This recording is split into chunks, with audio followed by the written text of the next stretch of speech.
Good evening and welcome back. Tonight we're drifting through the deepest currents of human time, asking a question that archaeology whispers rather than shouts. Before Sumer, how old is human civilization really? We'll journey to 20 years before the present moment, to a world wrapped in ice and silence, and follow the quiet evidence forward through stone, soil, and the patient accumulation of human choices. This is not a story of lost wonders or mysterious technologies. It is something quieter and perhaps more astonishing, an investigation into how the capacity for civilization existed long before cities ever rose. As always, I'd love to know where in the world you're listening from, and what time it is for you. Whether you're here to drift into sleep or to follow the long arc of human becoming, I'm glad you're with me. Now let's begin. Imagine standing on a world divided not by borders but by cold. The horizon is not a line but a wall of ice that stretches farther than sight can reach. The air carries a sharpness that makes each breath feel like swallowing winter itself.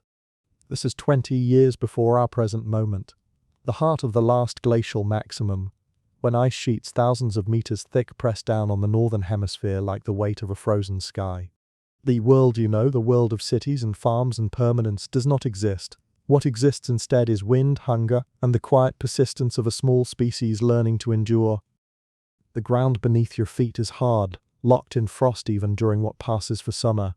Grasses grow in sparse tufts where the wind allows, shrubs cling low to the earth, twisted and stubborn. Rivers freeze into silence for months at a time, their surfaces thick enough to walk across, their edges sharp with broken ice that catches the low winter sun and throws it back in cold flashes of light. The sky is often gray, heavy with clouds that carry snow in thin veils across the steppe. When the sun does appear, it rides low on the horizon, offering light but little warmth, casting long shadows that stretch across a landscape empty of trees. The animals here are built for this cold. Reindeer move in herds across the open plains, their breath rising in clouds, their hooves scraping through snow to find the lichen beneath.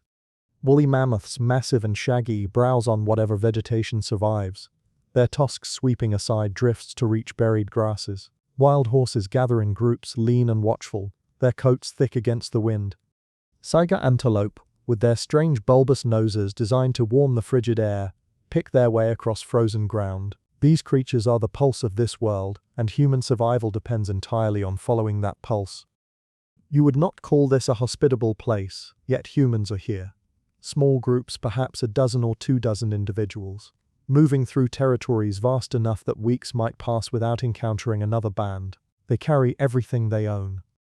Hides for shelter, stone tools wrapped carefully in leather, dried meat and fat stored in pouches made from animal bladders, fire-making kits of flint and tinder guarded as carefully as life itself. Their clothing is layered, stitched from caribou hide and insulated with grass, fur turned inward to trap warmth against the skin. Their faces are weathered by wind, their hands strong from constant use, their eyes trained to read a landscape that offers no margin for error. The camps they build are temporary by necessity. A framework of mammoth bones or driftwood branches, covered with hides weighted down by stones. Inside, the space is small, just large enough for bodies to huddle around a fire that burns low on twisted roots and animal fat, the smoke finding its way through gaps in the roof, the warmth held close by the walls of skin and bone. Fuel is too precious, too difficult to gather in a world where trees are scarce and every branch must be carried. At night, the group presses together for warmth, children nested between adults, the sound of wind outside a constant companion. This is survival measured in hours. You wake and calculate. Is there food for today? Will the weather hold long enough to hunt? Can the fire be kept alive through the night? The questions are simple, relentless and unforgiving. There is no surplus here, no excess, no room to imagine anything beyond the next meal, the next season, the next winter that must be endured. Archaeology gives us fragments of this existence, small enough to fit in the palm of your hand. Microliths, tiny blades of worked stone no larger than a fingernail, designed to be hafted into bone or wood to create composite tools. Scrapers used to clean hides, their edges worn smooth by thousands of strokes against frozen skin. Needles made from bone, their eyes carefully drilled, used to stitch clothing with sinew thread. Burned patches of earth marking where hearths once glowed, their ash mixed with charcoal from shrubs that grew only briefly during the short, warm weeks. Animal bones bearing the marks of butchery, cut precisely at the joints, every scrap of meat and marrow extracted because nothing could be wasted. These traces, when placed carefully into the timeline of 20 years ago, reveal something profound. Humans possessed intelligence, creativity, and the capacity for symbolic thought. But the environment constrained how that intelligence could express itself. The cold was not merely uncomfortable. It was a constant pressure that shaped every aspect of existence, limiting population, restricting movement, and forcing life into narrow channels of possibility. The archaeological distribution of these small camps tells another story. They appear scattered across vast distances, often near water sources that remained accessible even when frozen, near natural shelters formed by rock overhangs or river valleys that offered some protection from the wind.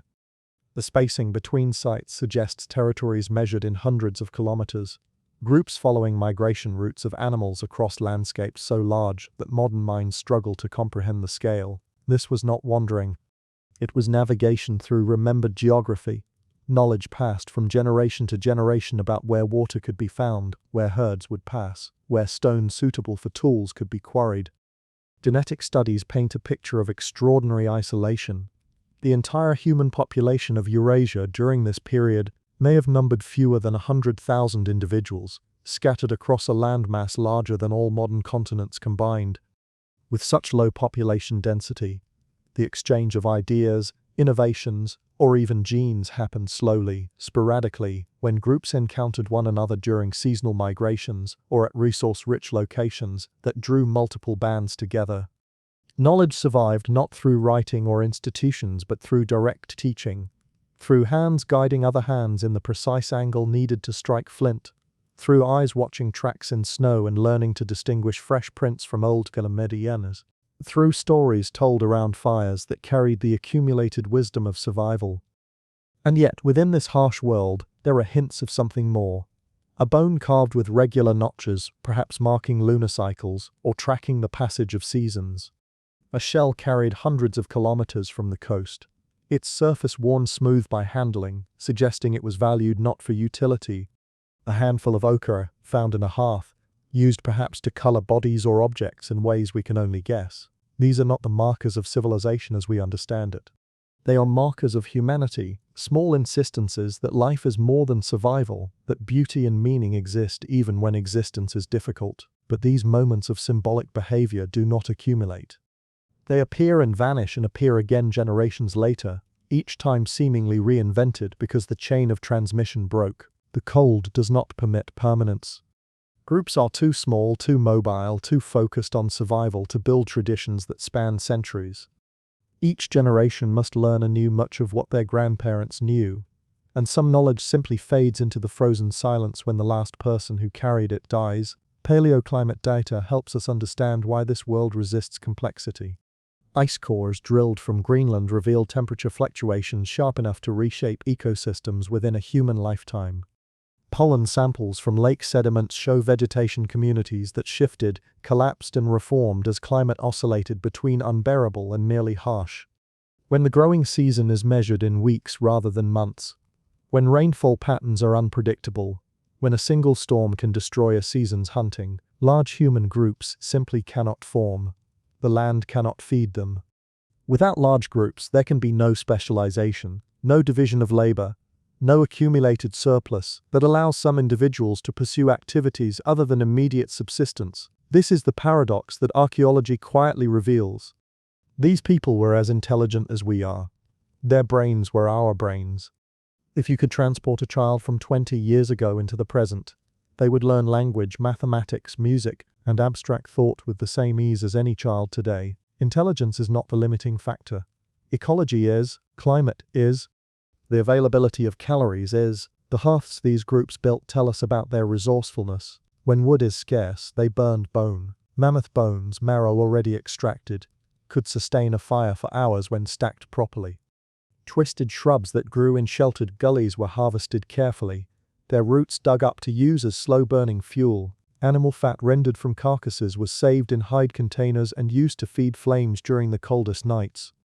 Fire was not a luxury, It was the center of existence, the difference between survival and freezing, the gathering point where warmth, light, cooking, and community converged. Tool-making strategies reveal sophisticated understanding of materials. Different types of stone were selected for different purposes. Flint, when available, was preferred for cutting tools because it fractures in predictable ways, creating edges sharper than modern steel. Obsidian, a volcanic glass, was even better but had to be obtained through long-distance travel or exchange. Quartzite served for heavier tools, scrapers and choppers that required durability rather than sharpness. The selection of stone was not random. It reflected accumulated knowledge about how materials behave, about which rocks hold an edge and which shatter uselessly. The process of making a tool was itself a social act. Knapping stone produces noise, sharp cracks that carry across the landscape. It creates debris, thousands of tiny flakes scattered around the work area. It requires concentration, skill, and teaching. A young person learning to knap would sit beside someone experienced, watching the angle of strike, the way force is applied, the reading of the stone's grain to predict how it will break. This transmission of skill is invisible in the archaeological record except for the finished tools and the waste flakes left behind, but it represents one of the most fundamental human behaviors, the deliberate passing of knowledge from one generation to the next. Hunting strategies adapted to this frozen world show careful observation and planning. Reindeer migrations followed predictable routes, and groups positioned themselves along these paths, building small drive lanes from stone or brush to funnel animals toward waiting hunters. Mammoths were rarely hunted directly, their size and danger too great, but when one became trapped in mud or ice, entire groups would converge to butcher it. The meat and fat shared among families, the bones carried away to serve as fuel and building materials. Smaller game, hares and ground birds, were snared using traps made from sinew and bone, placed along trails where tracks showed regular passage. Every hunt was a calculation of energy expended versus calories gained, and survival depended on making those calculations correctly. The landscape itself was a text these people could read. Snow held tracks that told stories of what passed and when.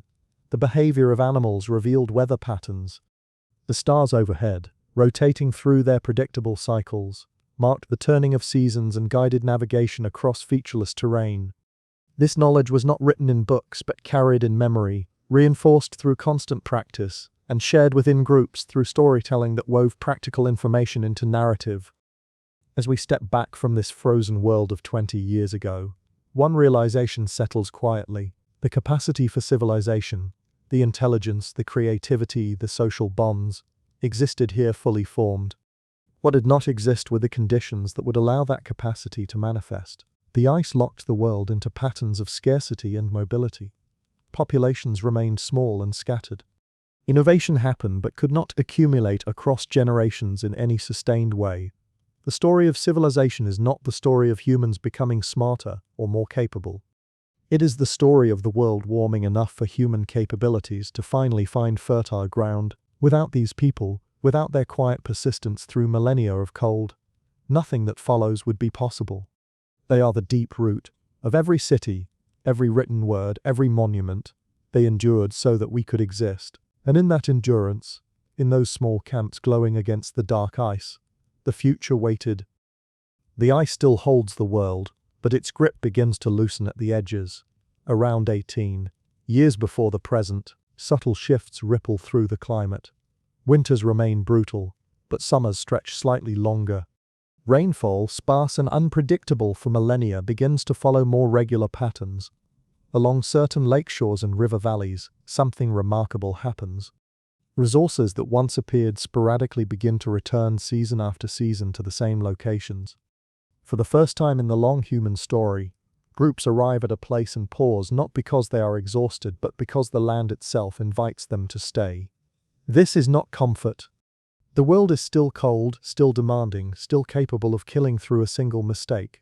But the margin between survival and starvation widens just enough for a new question to form. What if we returned here next year? Archaeology reveals these moments through sites that bear the marks of repeated occupation. At Ohalo II on the shore of the Sea of Galilee, excavations uncovered a settlement sealed beneath rising water and preserved for thousands of years. When researchers carefully brushed away the sediments, They found structures built from brushwood, arranged in patterns that suggested planning rather than improvisation. Hearths ringed with stone showed ash layers stacked one upon another, evidence that fires were lit in the same spots year after year. Grinding stones, heavy and difficult to carry, lay where they had been used to process wild grains, their surfaces worn smooth by thousands of repetitions. The seeds recovered from these hearths tell a story of abundance. Wild barley, wild emmer wheat, fruits and nuts, all gathered from the landscape around the lake. Fish bones show that the waters provided reliable protein. The variety of foods, the density of remains, and the structured arrangement of the camp all point toward something new. People were not merely passing through, they were returning, inhabiting, investing in this place. To stand at Hollow 218 years ago would be to witness a world in transition. The lake stretches before you, its surface rippling in the morning breeze. Along the shore, reeds grow thick and green, rustling softly. The air carries the scent of water and wild grasses and the smoke of cooking fires. Small huts cluster near the water's edge, their walls woven from branches, their roofs thatched with reeds. Inside, families prepare for the day, grinding wild grains into flour, repairing fishing nets, tending fires that will be needed for cooking the day's catch. The decision to return to this place year after year is not dramatic. It emerges from accumulated experience. Someone remembers that last spring, fish gathered in the shallows in great numbers. Someone notices that certain plants always sprout in the same patch of ground.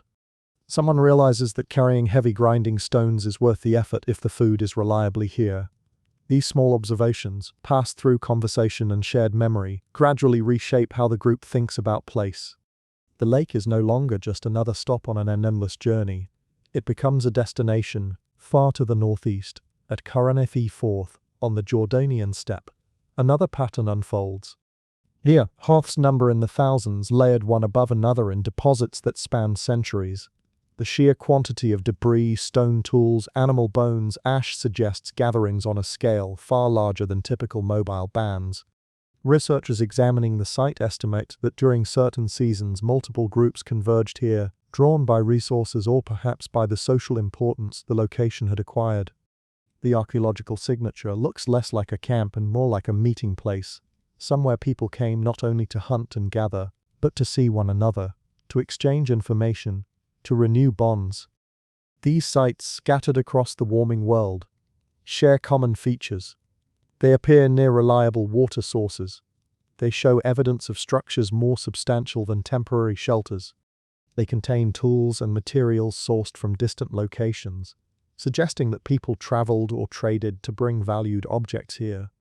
And they reveal extended use. Floors compacted by footsteps, hearths rebuilt multiple times, storage pits dug and refilled across seasons. The warming climate makes this possible. As temperatures rise, vegetation spreads. Forests begin to creep northward. Grasslands expand. Animal populations stabilize, no longer forced to migrate across vast distances in search of food. Rivers swell with meltwater, their flows more predictable. Lakes fill and teem with life. For humans, this ecological shift means that movement, once the only viable strategy, is no longer the only option. Staying, even temporarily, becomes feasible, and staying changes everything. When you return to a place, you notice things a passing traveler cannot. You see which plants sprout first in spring. You learn where gazelles cross the reeds during migration. You discover that certain fish appear in the shallows at specific times.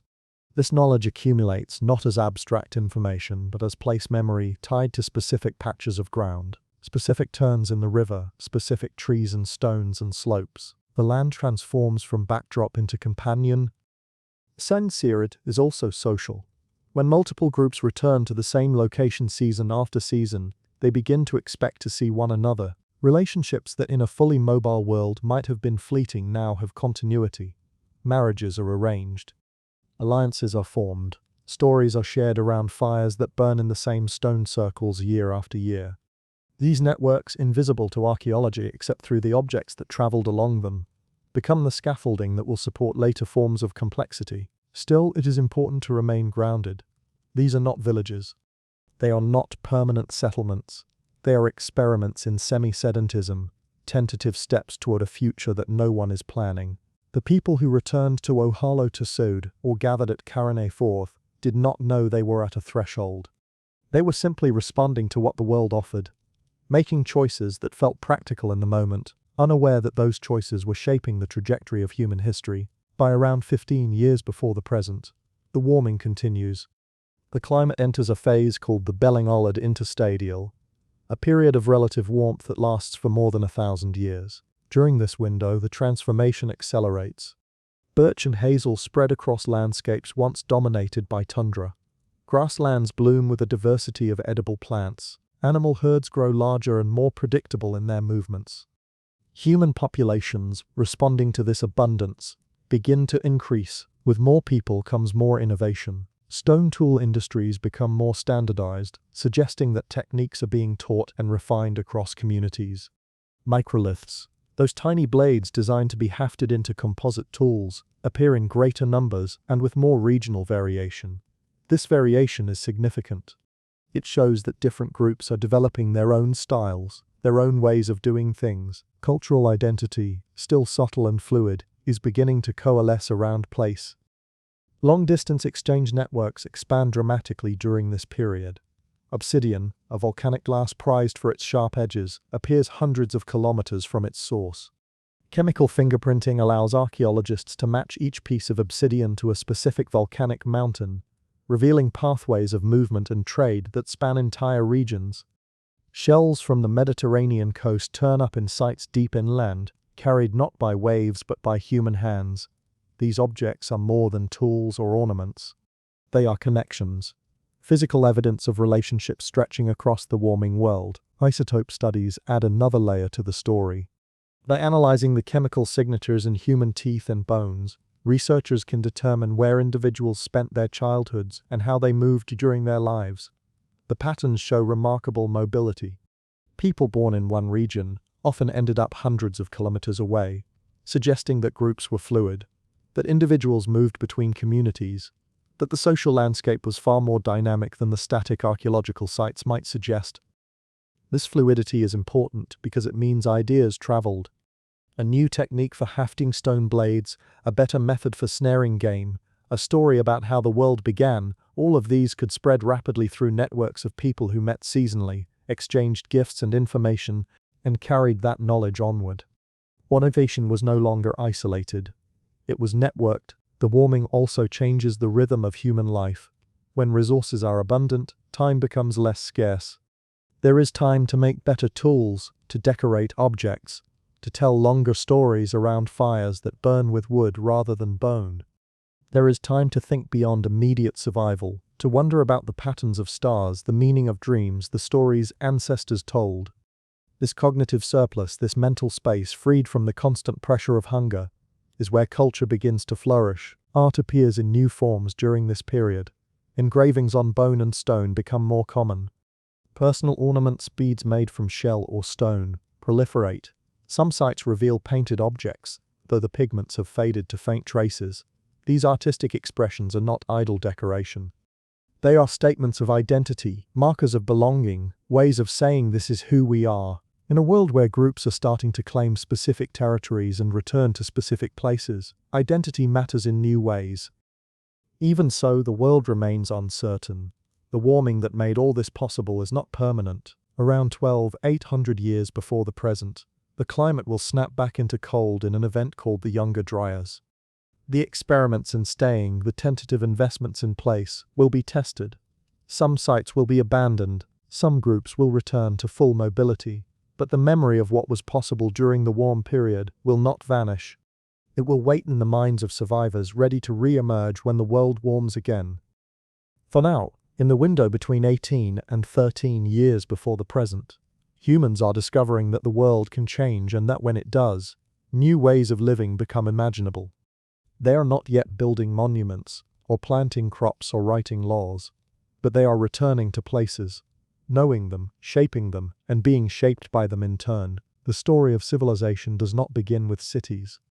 It begins here, with people learning that some places are worth remembering, worth returning to, worth calling, in the quietest sense, home. The warming continues, and with it comes another transformation. one that leaves no grand monuments but changes everything. Around 13 years before the present, humans who have learned to return to favored places begin to wonder if they might shape those places, if they might leave marks not just through passage but through intention. The first architecture is not a temple or a palace. It is a pit dug carefully into the earth, lined with stones, covered with branches, and returned to season after season. It is a boundary drawn between inside and outside, between the world as it exists and the world as humans choose to organize it. At sites across the Levant, archaeologists uncover the earliest deliberate structures. Circular dwellings carved partially into the ground, their walls supported by stone rings, their roofs made from branches and reeds. The effort required to build them is considerable. Digging into hard earth, shaping stones to fit together, gathering and weaving roofing materials. This is labor that only makes sense if you intend to return. A mobile camp can be assembled in hours. A semi-subterranean house takes days or weeks. The decision to invest that time is a statement of commitment to place. These structures appear in clusters, suggesting that families or small groups built near one another. The spacing between dwellings is close enough for conversation to carry, but far enough to allow each household its own hearth, its own working area. The arrangement reflects an emerging understanding of community, of living alongside others while maintaining boundaries. Archaeology reveals these boundaries through the distribution of artifacts. Tools and refuse cluster around specific houses, marking invisible lines of ownership or responsibility. Inside these dwellings, life takes on new rhythms. Hearths are built at the center, their positions carefully chosen for ventilation and heat distribution. Storage pits appear beneath floors or tucked into corners, lined with clay to keep moisture out. Sleeping platforms are sometimes raised slightly, packed with dried grass for insulation. The walls, initially bare earth, are sometimes plastered with clay mixed with chaff, smoothed by hand, and maintained year after year. These are not temporary shelters, they are homes. The floor surfaces tell stories of use and renewal. Layers of compacted earth or plaster build up over time, each layer representing a decision to maintain the space. Some floors are replastered dozens of times, the thickness of these layers marking decades of habitation. When a floor cracks, it is repaired. When refuse accumulates, it is cleared. The dwelling is not abandoned at the first sign of wear. It is cared for, tended, made to last. This investment in maintenance reveals a psychological shift. For tens of thousands of years, humans moved through the world, adapting to what they found, leaving little behind. Now for the first time, they are creating environments that persist beyond a single season. The dwelling becomes a container of memory, a place where specific events happened, where children were born, where ancestors are remembered. Architecture is not merely functional. It is symbolic, a physical manifestation of the idea that humans can shape their world and that the shapes they create matter. The earliest builders also show surprising sophistication in their understanding of materials. Stones are selected for their size and shape, fitted together without mortar to create stable walls. Wood is chosen for its flexibility and strength, bent into curves to support roofs.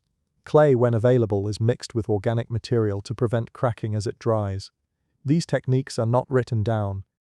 They are learned through practice, taught from one generation to the next, refined through trial and error. The buildings that survive in the archaeological record represent the successes, but we can infer from their careful construction that many experiments failed before these methods were perfected. Communal structures also begin to appear during this period. These are larger than typical dwellings, sometimes dug deeper into the ground, their walls reinforced more heavily. Their purpose is debated, but most researchers agree they served as gathering places, spaces for rituals, ceremonies, or group decision-making. The presence of these communal buildings signals a shift in social organization. Groups are not merely living near one another. They are creating shared spaces that require cooperation to build and maintain. Burials add another layer to the story. In some of these early structures, the dead are interred beneath floors or near walls. The placement is deliberate, the graves carefully prepared, the bodies sometimes accompanied by simple objects, beads or tools. Burying the dead within or near the dwelling suggests a belief that the house is more than shelter.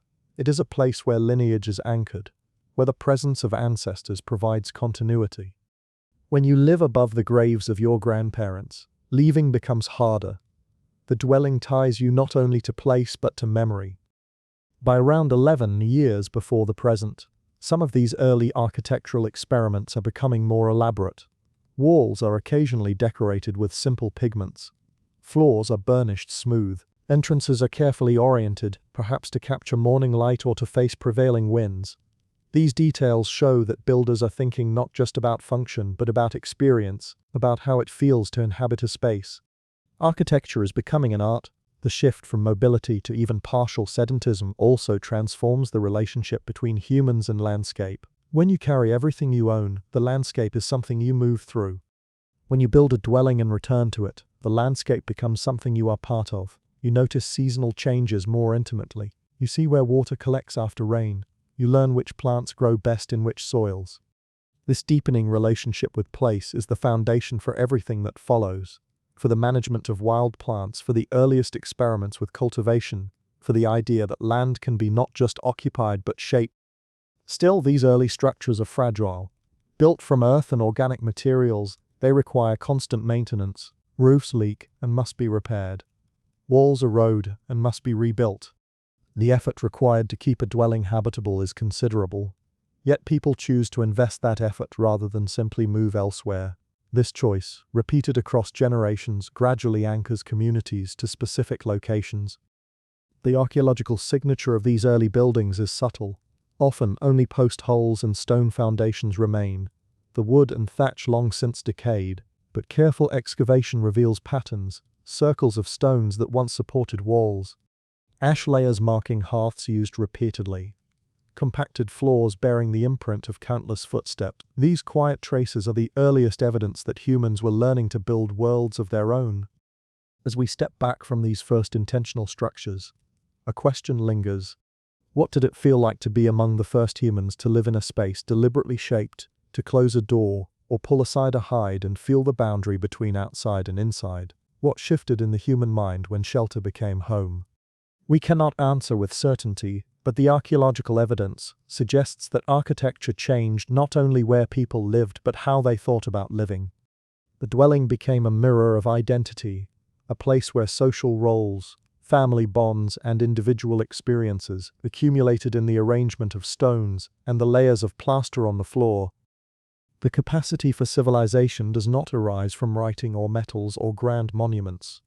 It arises here in these small circles of stone pressed into the earth, in the decision to stay long enough for a place to remember you and for you to remember it. The world continues to warm, and as it does, another quiet revolution unfolds. Around 11 years before the present, in the highlands of what we now call southeastern Anatolia, humans begin to gather not merely to hunt or trade or exchange marriage partners, but to build something that requires commitment on a scale previously unimaginable. They come from valleys spread across hundreds of kilometers, carrying tools and food and purpose, and together they lift stones from the earth. Not small stones that fit in the hand, but massive pillars weighing several tons, carved with images of animals that watch with stone eyes across the centuries. This is Göbekli Tepe, and it stands at a threshold in human history. Not because it represents advanced technology or lost knowledge, but because it shows what humans could achieve through cooperation long before they settled into villages, long before they planted the first seeds, long before they knew what permanence meant. The site sits on a limestone ridge, a natural platform overlooking a landscape that during this period was richer than today, dotted with wild grasses and scattered trees, home to herds of gazelle and wild cattle. The choice of location was not random. Limestone is relatively soft, workable with stone tools, and the ridge itself provided both visibility and natural drainage. Standing here, you can see for kilometers in every direction, the land rolling away in gentle waves, the sky enormous overhead. The builders quarried their stones directly from the bedrock. You can still see the extraction pits, channels cut carefully around the outline of each pillar, the stone freed by driving wooden wedges into cracks and wetting them so they expanded. The unfinished pillars, still attached to their bedrock foundations, tell the story of this process more clearly than any text. They show abandoned attempts, miscalculations, learning. Some pillars cracked during extraction and were left in place. Others were shaped almost to completion before being abandoned for reasons we cannot know. These failures are as important as the successes because they reveal the human process, the trial and error, the patient accumulation of technique. Once freed, the pillars had to be moved.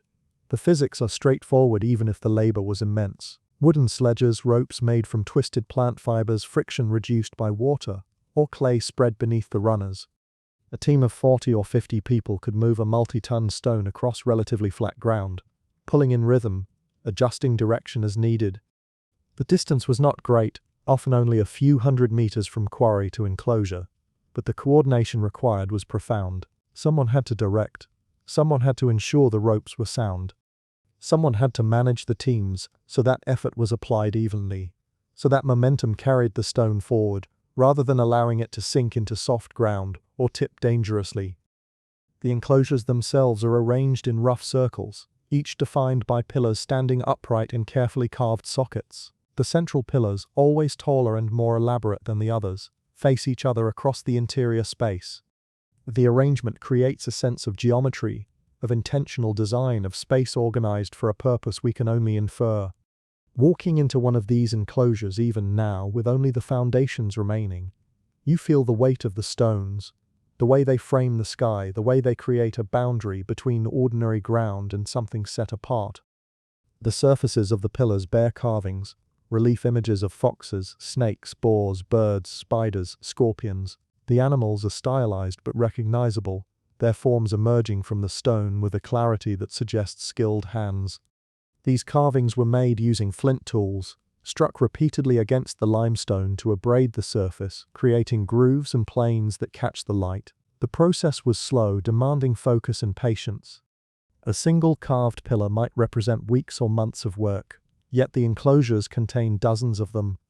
The investment of time, the coordination of labor, the shared vision required to complete such a project speaks to something profound happening in human society. What makes Göbekli Tepe so striking is not the technology. Every technique used here, quarrying, carving, moving stone, was within the capability of hunter-gatherer societies.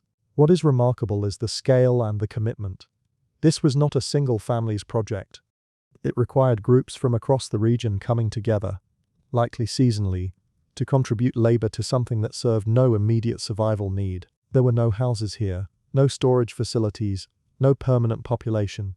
Göbekli Tepe was built by people who lived elsewhere and traveled here for reasons that were social, spiritual, perhaps ceremonial. The animal bones scattered around the site tell part of the story.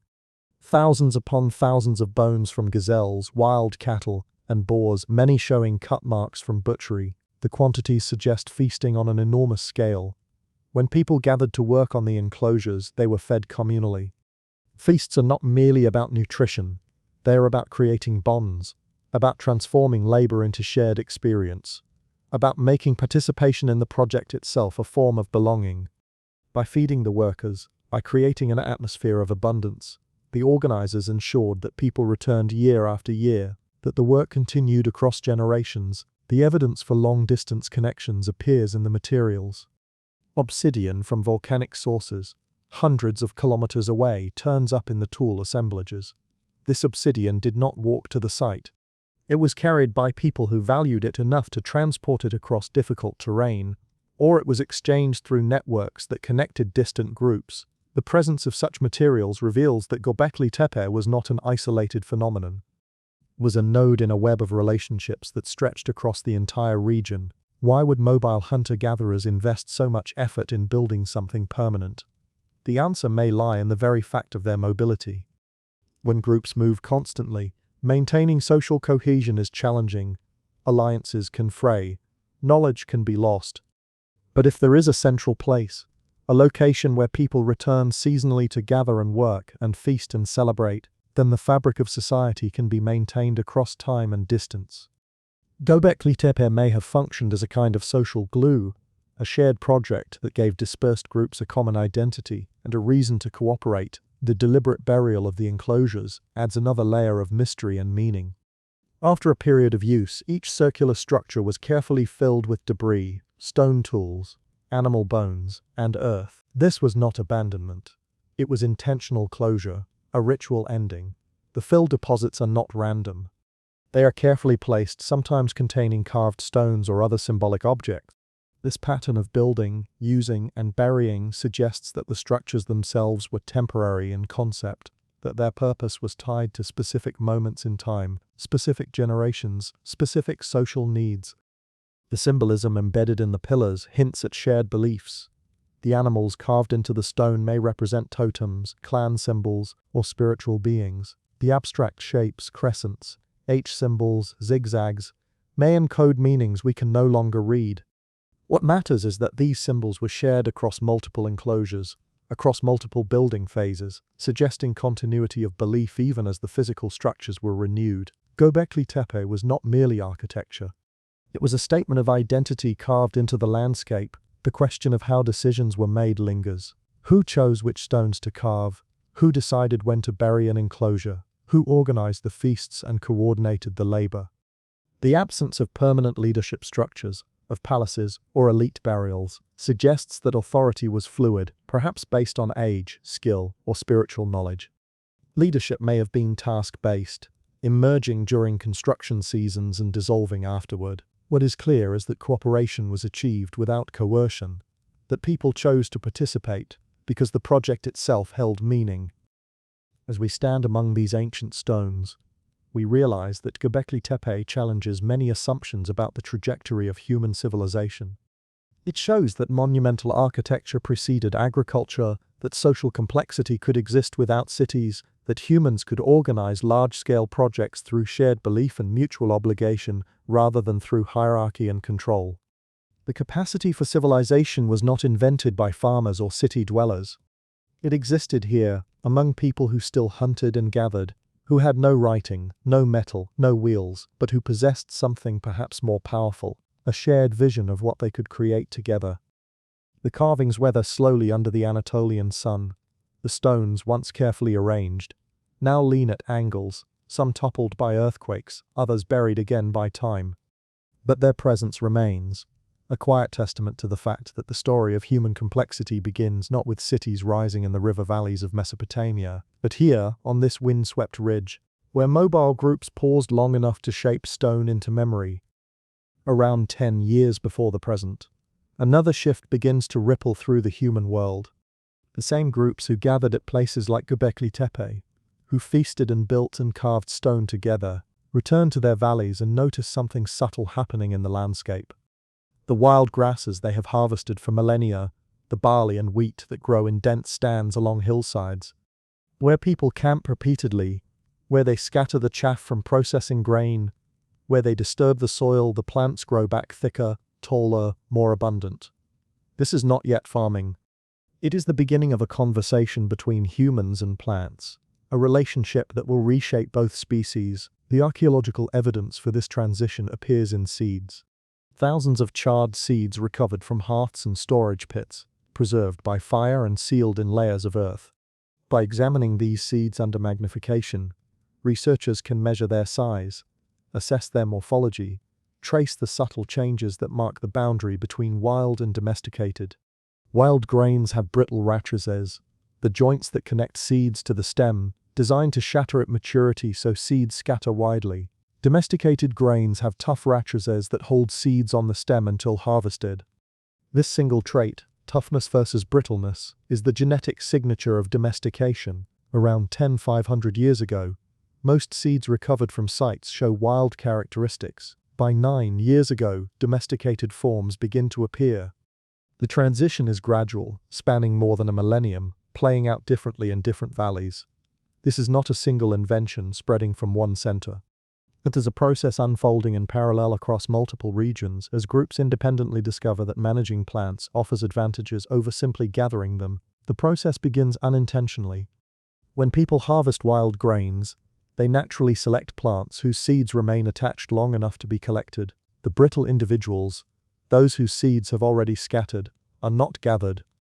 Over generations of this unconscious selection, the composition of harvested grain shifts toward tougher matrices. When these seeds are brought back to camps and some spill or are discarded, they sprout in disturbed soils enriched by human refuse.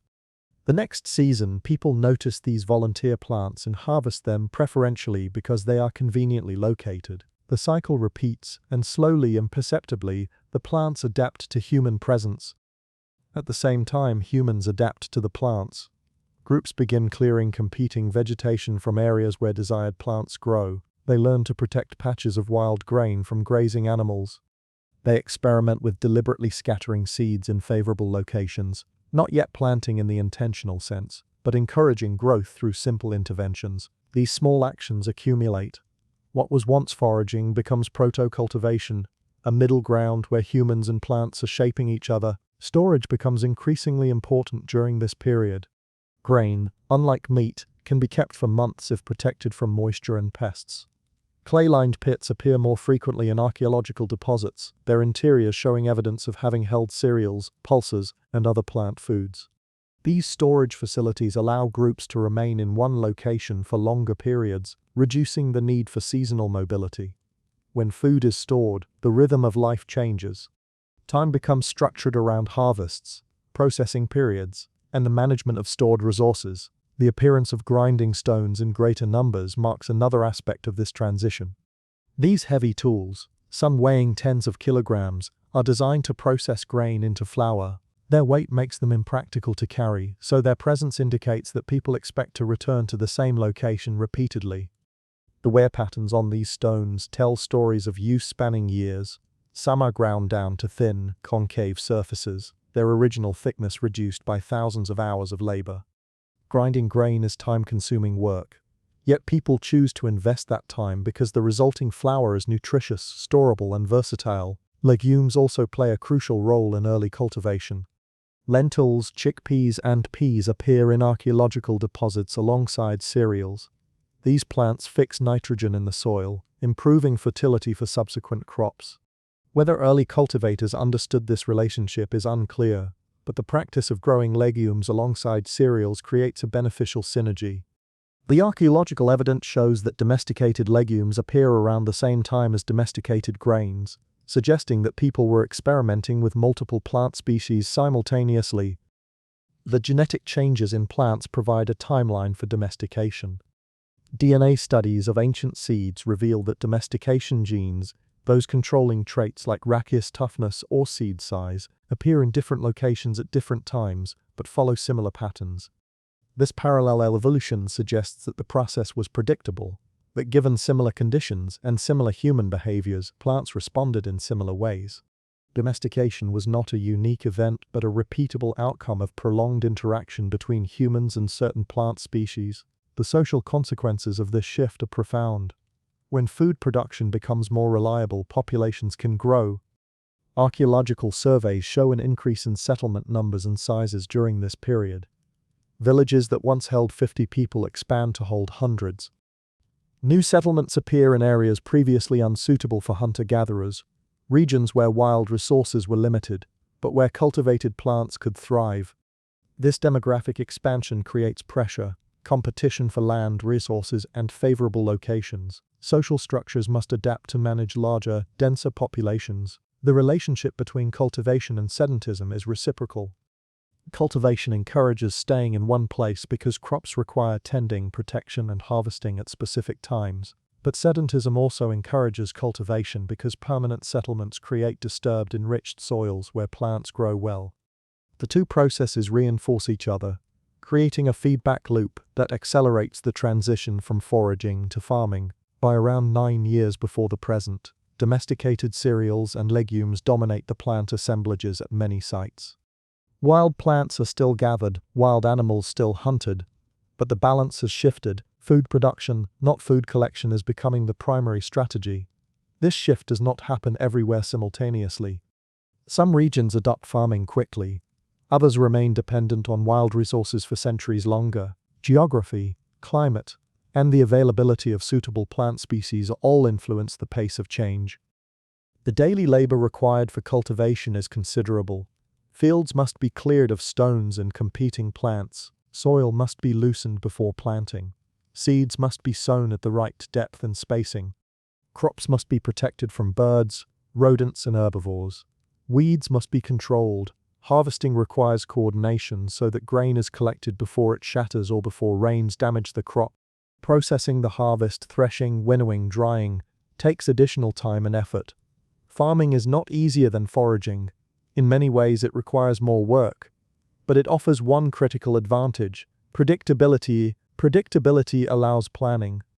When you know that a harvest will occur in a specific season, you can organize other activities around it. You can schedule building projects, craft production, social gatherings. Time becomes something that can be structured and managed rather than something that simply flows with the seasons. This cognitive shift, the ability to plan months or years ahead, is one of the foundations of complex society. The emergence of cultivation also changes how humans perceive land. In a foraging world, territory is fluid, defined by seasonal movements and the distribution of wild resources.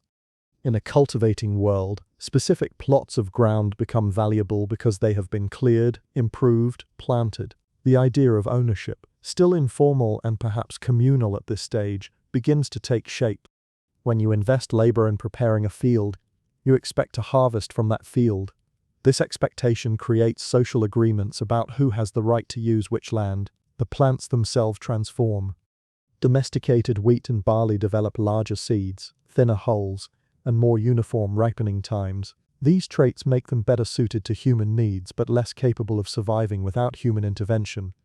In a sense, the plants become dependent on humans just as humans become dependent on the plants. This mutual dependence is the essence of domestication, a relationship that benefits both species but binds them together inextricably. Climate continues to play a crucial role. The early Holocene, the period following the end of the last ice age, is characterized by relatively stable, warm conditions. This stability makes cultivation more viable. Predictable rainfall, consistent growing seasons, and the absence of sudden climate swings allow crops to succeed year after year. Had the climate remained as variable as it was during the Ice Age, early farming experiments might have failed, and the trajectory of human history would have been entirely different. The social dimension of early farming includes cooperation and conflict. Fields require defense during the growing season. Storage facilities must be guarded. Disputes over land or resources must be resolved. Archaeological evidence for violence increases slightly during this period, though not dramatically. Most conflicts were likely resolved through negotiation, mediation by elders, or social pressure. But the presence of trauma on some skeletal remains suggests that competition occasionally turned violent. The transition to farming also affects health. Bioarchaeological studies show that early farmers experienced different health challenges than their foraging ancestors. Dental cavities increase, likely due to higher carbohydrate consumption. Skeletal markers of nutritional stress, indicators of periods when food was scarce, become more common. Average stature decreases slightly, suggesting that while farming provided more food overall, the diet was less diverse and more vulnerable to crop failures. These health costs were the price paid for the security of food production. Despite these costs, farming spread, not because it was imposed by conquerors or mandated by leaders, but because it offered solutions to problems that mattered to early communities. It allowed larger groups to live together. It provided surplus that could be stored against hard times. It created conditions where craft specialization, trade networks, and social complexity could flourish. Farming did not cause civilization, but it made civilization possible.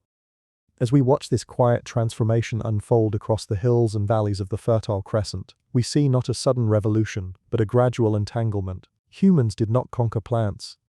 Instead, the two species entered into a partnership, one that reshaped the biology of wheat and barley and the social organization of human communities. The fields that spread across these ancient landscapes were not monuments to human ingenuity, but collaborative spaces where the future was being negotiated seed by seed, season by season, generation by generation. Around 500 years before the present, the scattered experiments with cultivation and semi-permanent settlement begin to coalesce into something denser, more complex, more unmistakably urban in feeling. At Catalayuk in central Anatolia, a settlement emerges that pushes the boundaries of what community means. Houses press so tightly together that their walls merge, creating a continuous surface where roofs become streets and doorways disappear. You enter your home not through a door at ground level but through an opening in the roof, climbing down a ladder into the interior. From above, the settlement looks like a honeycomb, each cell a household, the whole structure a single organism breathing together. The houses are rectangular, built from mud brick shaped by hand and dried in the sun. The walls are thick, plastered with mud, and then with lime the surface is smoothed carefully and renewed repeatedly. Some walls are painted, not with representational scenes but with geometric patterns, panels of red ochre, black charcoal, white lime, arranged in bands or blocks. A few rare walls show paintings of animals or human figures, dancers perhaps or hunters, the meanings long since lost but the intention clear. These were spaces designed not only for function but for meaning. The floors are the most revealing feature, layer upon layer of plaster, sometimes dozens of layers, each one marking a decision to renew the space. The labor required to replaster a floor is significant. Lime must be burned, crushed, mixed with water, spread evenly, and allowed to dry. The frequency of replastering suggests that maintaining the home was a regular, ritualized activity. Floors are not merely surfaces to walk on. They are records of time, each layer a chapter in the life of the household. Beneath these floors, burials appear with striking regularity. Adults, children, infants placed in shallow pits dug into the floor, their bodies arranged carefully, sometimes flexed, sometimes extended. After burial, the floor is replastered, and life continues above. The dead are not separated from the living. They remain within the house, under the feet of descendants, integrated into the daily rhythm of domestic life. This practice suggests beliefs about continuity, about the importance of ancestors, about the house as more than shelter. It is a lineage space, a container of family identity across generations. The arrangement of interior space shows careful organization. Platforms built along the walls serve as sleeping areas, working surfaces, and places to sit. Hearths and ovens occupy specific locations, usually near the center or against a wall, their positions consistent across different houses. Storage bins are built into walls or tucked into corners, their contents grain, legumes, tools, protected from the daily flow of activity. The standardization of this arrangement suggests shared cultural norms, a collective understanding of how domestic space should be organized. Craft production occurs within households. Some rooms contain concentrations of obsidian flakes and blades, evidence of tool making. Others hold spindle whorls and loom weights, signs of textile production. Still others show residues of food processing, grinding stones, bone tools used for butchering, storage jars marked by the residue of their contents. Specialization is emerging, but it is still embedded within the household economy. Families produce not only for their own needs, but for exchange with neighbors. The density of the settlement creates challenges. With thousands of people living in close proximity, sanitation becomes a concern. Refuse is not scattered carelessly. It is deposited deliberately in middens outside the main habitation areas, or it is used to level and build up certain areas of the settlement. Ash from hearths is collected and used in construction, mixed with clay to improve its binding properties. Nothing is wasted. Every byproduct of daily life finds a use. Water management is another necessity. Catalhoyuk sits near a river and seasonal wetlands, but access to clean water within the dense settlement requires organization. Archaeological evidence suggests communal water sources, perhaps wells or channels, though the details remain unclear. What is certain is that water was precious, and its distribution required cooperation. The social structure of Catalhoyuk is difficult to reconstruct, but clues appear in the variation among houses. Most are similar in size and layout, suggesting a relatively egalitarian society. But some houses are slightly larger, more elaborately decorated, or contain richer assemblages of goods. These differences are subtle, not the stark inequalities of later urban centers, but they hint at emerging hierarchies. Some households may have controlled better land, accumulated more surplus, or possessed specialized knowledge that gave them status. Ritual life permeates the settlement. Some rooms appear to serve ceremonial purposes, their walls adorned with elaborate decorations, their contents including bullhorns mounted on platforms, painted skulls, and modeled clay features that resemble breasts or other body parts. The interpretation of these features is contested, but their presence indicates that symbolic and spiritual concerns were woven into the fabric of daily life. Ritual and domestic space were not separated as they would be in later cities. They coexisted, sometimes within the same room. The animal imagery, bulls especially, appears repeatedly. Bull horns are set into platforms, sometimes in rows, their curved forms creating powerful visual rhythms. Paintings show bull leaping scenes, or processions of human figures around bulls. Whether these represent deities, totems, or something else is unknown, but the consistency of the imagery suggests shared beliefs, narratives that gave meaning to the community's existence. The settlement expands over centuries. Houses built atop the ruins of earlier houses, the mound rising slowly as generations layer their lives one upon another. This vertical growth creates a tell, an artificial hill composed entirely of human activity. Each excavation layer reveals a moment in time, a snapshot of how people lived, what they ate, how they built, what they valued. The tell is a physical archive, its strata pages in a story that spans millennia. The artifacts recovered from Çatalhöyük reveal connections to distant regions. Obsidian tools from volcanic sources hundreds of kilometers away. Shells from the Mediterranean coast. Pigments that traveled from far-off geological formations. These materials arrived through exchange networks that linked Çatalhöyük to a wider world. The settlement was not isolated. It was a node in a web of relationships that stretched across Anatolia and beyond. The end of Çatalhöyük's occupation, around 7 years before the present, is not catastrophic. The settlement does not burn or collapse. It simply empties, its inhabitants dispersing to other locations.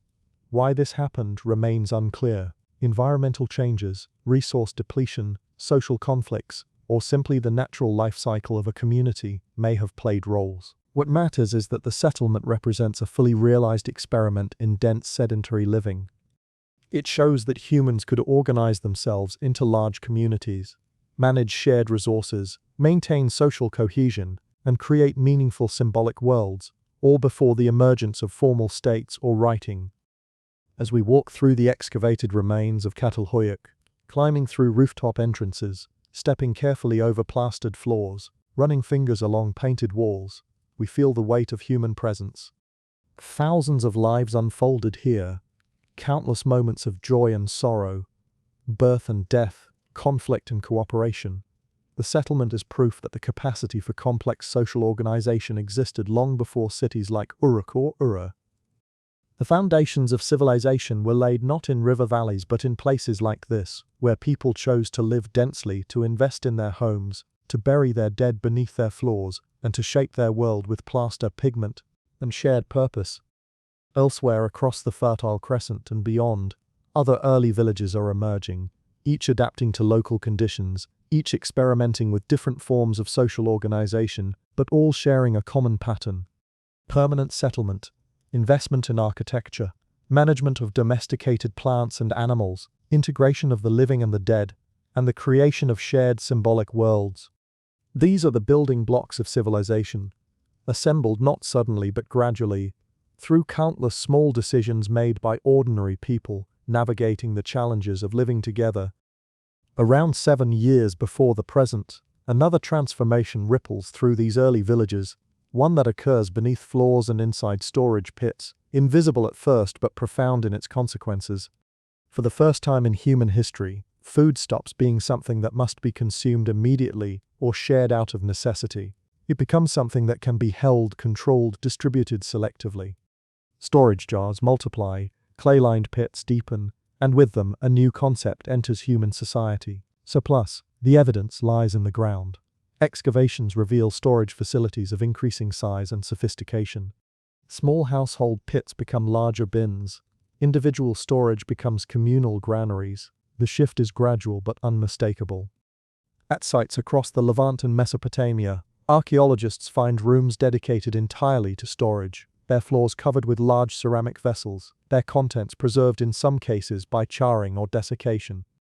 Barley, wheat, lentils, chickpeas, flax seeds. The variety and quantity reveal that people were producing more than they needed for immediate consumption. Storage creates security. When harvests are good, excess can be kept for lean times. When one family struggles, others can share from their reserves. But storage also creates differentiation. Some households have larger storage facilities, more jars, deeper pits. Some consistently store more grain than others. This variation, visible in the archaeological record through the size and distribution of storage features, marks the beginning of economic inequality. The shift is subtle at first. Perhaps one family slightly better land, a field closer to water or with richer soil. Perhaps they have more laborers, more children or extended kin who can help with planting and harvest. Perhaps they are simply more skilled at managing crops. Over years and generations, these small advantages accumulate. The family with more stored grain can afford to take risks, to experiment with new crops, to trade surplus for other goods. They become wealthier, not through exploitation but through accumulation. Storage also enables new forms of social relationships. When you have surplus, you can lend grain to a neighbor experiencing hardship. That neighbor now owes you, not necessarily in a formal sense, but within the web of social obligation that binds communities together. These debts, these networks of reciprocity and obligation, become the invisible architecture of early societies. They shape who has influence, who makes decisions, who can mobilize labor for projects. Feasting becomes more elaborate during this period. The archaeological signature of feasts appears in large quantities of animal bones concentrated in specific areas, often near communal buildings or public spaces. These bones show butchery marks, burn patterns from cooking, and evidence of rapid consumption. Feasts serve multiple purposes. They redistribute surplus, turning stored grain into meals that feed many people. They create obligations, as those who host feasts gain prestige and loyalty. They mark important events, harvests, marriages, alliances, deaths, giving structure to the social calendar. Craft specialization accelerates in the context of surplus. When some households consistently produce more food than they need, others can afford to spend time on non-subsistence activities. Potters emerge, devoting themselves to creating better, more specialized vessels. Stone tool makers refine their techniques, producing blades and points of exceptional quality. Weavers experiment with different fibers and patterns. These specialists do not abandon food production entirely, but they spend less time farming and more time on crafts, trading their products for grain from surplus-producing households. The role of storage and social differentiation becomes clearer when we examine burial practices. During this period, some individuals are interred with more grave goods than others. Beads, polished stone tools, ceramic vessels, even early copper ornaments. These objects often correlate with households that show evidence of greater storage capacity. Wealth in life translates to wealth in death. Status is becoming heritable, passed from parents to children, along with stored resources and the land that produces them. Storage facilities themselves require labor and materials. Building a granary with raised floors and ventilation channels is a significant investment. Only households with sufficient labor and resources can undertake such projects. Once built, these facilities give those households a competitive advantage. They can store more grain more safely, reducing losses to spoilage or pests. This advantage perpetuates itself across generations. The distribution of storage facilities within settlements reveals emerging spatial patterns. In some villages, larger storage buildings cluster near what appear to be communal spaces or elite residences. In others, storage is dispersed among households but clearly varies in scale. These patterns suggest that communities are organizing themselves around the management of surplus, that storage is becoming a focal point of social organization. Refuse patterns also change. Households with more storage produce different kinds of waste. The middens near wealthier homes contain more animal bones, suggesting access to meat. They contain more exotic materials, imported stones or shells, indicating participation in long-distance trade. Even the broken pottery differs, showing finer craftsmanship or more decorative elements. Archaeology of trash becomes a window into inequality. Biological evidence supports these observations. Skeletal analysis of individuals from this period shows variation in health markers. Some show signs of better nutrition, greater stature, fewer indicators of stress. Others show evidence of nutritional deficiencies. These differences correlate with burial wealth and, where data allows, with the size and quality of associated dwellings. Bodies become records of social position. The psychological impact of storage is harder to measure but no less real. When survival depends on what you can gather or hunt today, life exists in a perpetual present. When survival depends on what you stored months ago, life acquires depth in time. You plan ahead. You worry about the future. You calculate risk differently. Storage changes not only what people do but how they think. Control over stored resources also creates new forms of power. In earlier mobile societies, influence came from age, knowledge, or personal charisma. In storage-based societies, influence increasingly derives from control of resources. Those with full granaries can support projects, host gatherings, attract followers. They do not yet rule in any formal sense, but they shape community decisions through the leverage that surplus provides. The relationship between storage and agriculture intensifies. When surplus accumulates, pressure grows to produce even more. Fields expand. More land is brought under cultivation. Irrigation systems, still simple, extend to reach previously marginal areas. This expansion requires coordination, often organized by those who already control significant resources. The rich in this early sense become richer because they can mobilize the labor needed to increase production. Trade networks rely increasingly on stored surplus. Long-distance exchange requires that goods can be held until traders arrive or until caravans are organized. Storage enables merchants, individuals, or families who specialize in moving goods between regions. These traders accumulate wealth not through production but through movement. Through knowledge of where goods are scarce and where they are abundant, they become intermediaries, their prosperity tied to the surplus of others. Storage also changes childhood. In societies without surplus, children contribute to subsistence from a young age. In societies with stored food, children can spend more time learning specialized skills. They can be apprenticed to craft workers. They can receive training that prepares them for roles other than farming.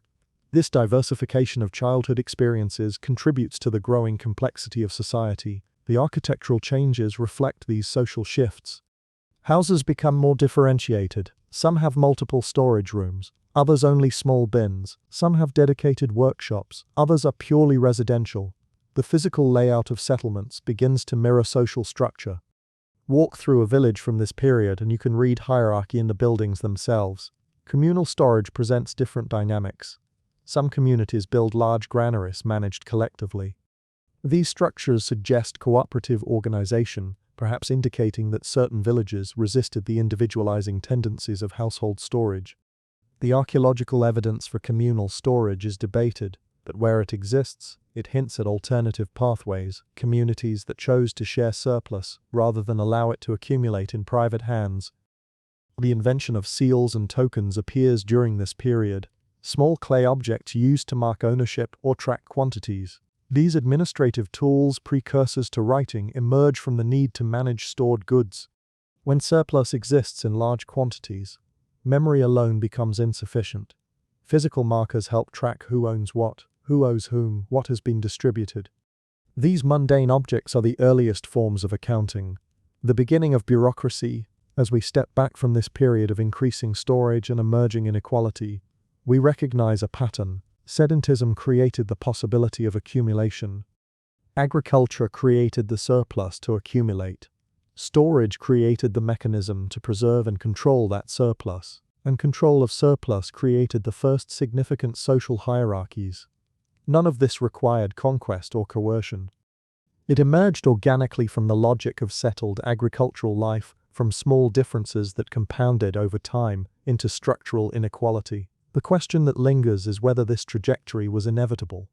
Could early villages have organized differently, shared surplus more equitably, prevented the emergence of hierarchy? Some may have tried, but the archaeological record suggests that across most regions, storage led predictably to differentiation. The seeds of civilization, in this sense, are also the seeds of inequality, and both grew from the same soil. Around 6 years before the present, the threads that had been growing separately, sedentism, agriculture, storage, craft specialization, begin to weave together into something recognizably different. Networks stretch across landscapes like invisible roads, connecting villages that might never see one another but are bound through objects that travel hand to hand, valley to valley, mountain to coast. The evidence for these networks appears in stone. Obsidian but black volcanic glass prized for its sharp edges becomes a signature of connection. Each piece carries a chemical fingerprint unique to its source volcano. By analyzing these fingerprints, archaeologists map the movement of obsidian across hundreds of kilometers. A blade found in a village in the Levant originated in a volcano in central Anatolia. Another from a site in Mesopotamia came from eastern Turkey. The distances involved require either direct travel or, more likely, exchange through intermediate groups. These exchange networks are not random. They follow predictable patterns, moving along river valleys, through mountain passes, across plains where travel is easiest. Sites located at strategic points, places where routes converge or where resources are abundant, become hubs. They attract more visitors, more goods, more information.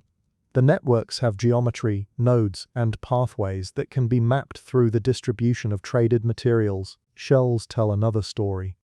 Marine shells collected from Mediterranean or Red Sea coasts appear far inland in contexts that suggest they were valued as ornaments or symbolic objects. These shells were not food. They were carried because they mattered, because they signified connection to distant places, because they could be exchanged for other goods or given as gifts to cement relationships. The effort required to transport shells hundreds of kilometers speaks to the importance of these networks. Stone tools from specific quarries also reveal exchange patterns. Certain types of flint or shirt, valued for their quality, traveled far from their sources. The distribution of these materials shows that people knew where the best stone could be found and made efforts to obtain it. This knowledge itself represents a form of wealth, information about resources that could be shared or kept secret, traded or hoarded. Pigments, especially red ochre, move through these networks as well. Used for body decoration, ritual purposes, or as paint for walls and objects. The presence of pigment in a burial or a painted wall indicates not only aesthetic preference but participation in exchange networks that brought exotic materials to remote locations. The movement of goods implies the movement of people. Isotope analysis of human remains reveals individuals who grew up in one region but died in another, their bodies carrying chemical signatures of different water sources, different geological zones. These travelers might have been traders, marriage partners moving between communities, or individuals seeking new opportunities. Their presence shows that mobility did not end with sedentism. It transformed. Exchange is not merely economic. It is social. When goods move between groups, relationships form. A gift of obsidian blades creates an obligation to reciprocate. A marriage alliance links families across distances. A shared ritual object connects communities through common beliefs. These non-material aspects of exchange are invisible archaeologically, but the material traces, the objects themselves, hint at the relationships they embodied. Feasts and gatherings served as nexus points for exchange. Seasonal meetings where multiple groups converge created opportunities to trade goods, share information, arrange marriages, resolve disputes. The archaeological signature of these gatherings appears in dense accumulations of debris, large quantities of animal bones, diverse tool types suggesting people from different regions, and concentrations of exotic materials. The risks of long-distance travel in this period were significant. No roads, no maps beyond mental knowledge, no infrastructure to support travelers. Journeys took days or weeks. Rivers had to be crossed, mountains navigated, territories negotiated. Yet people traveled because the benefits outweighed the risks. Obsidian, shells, and other traded goods were valuable enough to justify the effort. Information traveled along these networks as well. New techniques for tool making, pottery styles, agricultural practices, architectural innovations, all spread through contact between groups. A successful farming strategy developed in one valley might be adopted by neighbors, then spread further as those neighbors shared knowledge with others. Innovation became networked, ideas moving as fluidly as objects. The social implications are profound. Groups that controlled access to valuable resources, sources of obsidian, good flint quarries, productive agricultural land, gained influence. They could act as middlemen, facilitating exchange between others and taking a share. This control did not require physical coercion. It emerged from geography and knowledge. Being located near a resource, or knowing the routes to obtain it, was a form of power. Exchange networks also spread risk. When one region experienced crop failure, goods could flow in from areas where harvests succeeded. This mutual support made settled life more viable. Communities were not isolated, facing hardships alone. They were connected, able to call on distant partners for help. These connections may have been informal, based on kinship or long-standing relationships, but they functioned as insurance systems. The archaeological evidence for craft specialization increases during this period, likely linked to exchange networks. If you can reliably trade surplus grain for obsidian tools, you need not make tools yourself. If you can exchange pottery for shells, you need not travel to the coast. Specialization and trade are mutually reinforcing. Each enables the other. Language, though unrecorded, must have played a crucial role. Traders needed to communicate, to negotiate, to establish trust. Whether through shared languages, trade pigeons, or interpreters, groups found ways to overcome linguistic barriers. The spread of certain symbols or motifs across regions suggests some degree of shared understanding, common visual languages that transcended speech. The networks were fragile. A conflict between groups could sever connections. Environmental changes could make routes impassable. The death of a key individual who maintained relationships could break chains of exchange. Yet the networks persisted and grew because they served essential functions.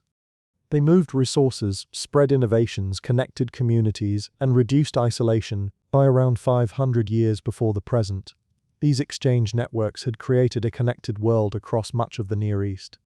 Villages hundreds of kilometers apart shared similar pottery styles, used obsidian from the same sources, practiced comparable burial customs. This homogenization was not imposed by any empire or state.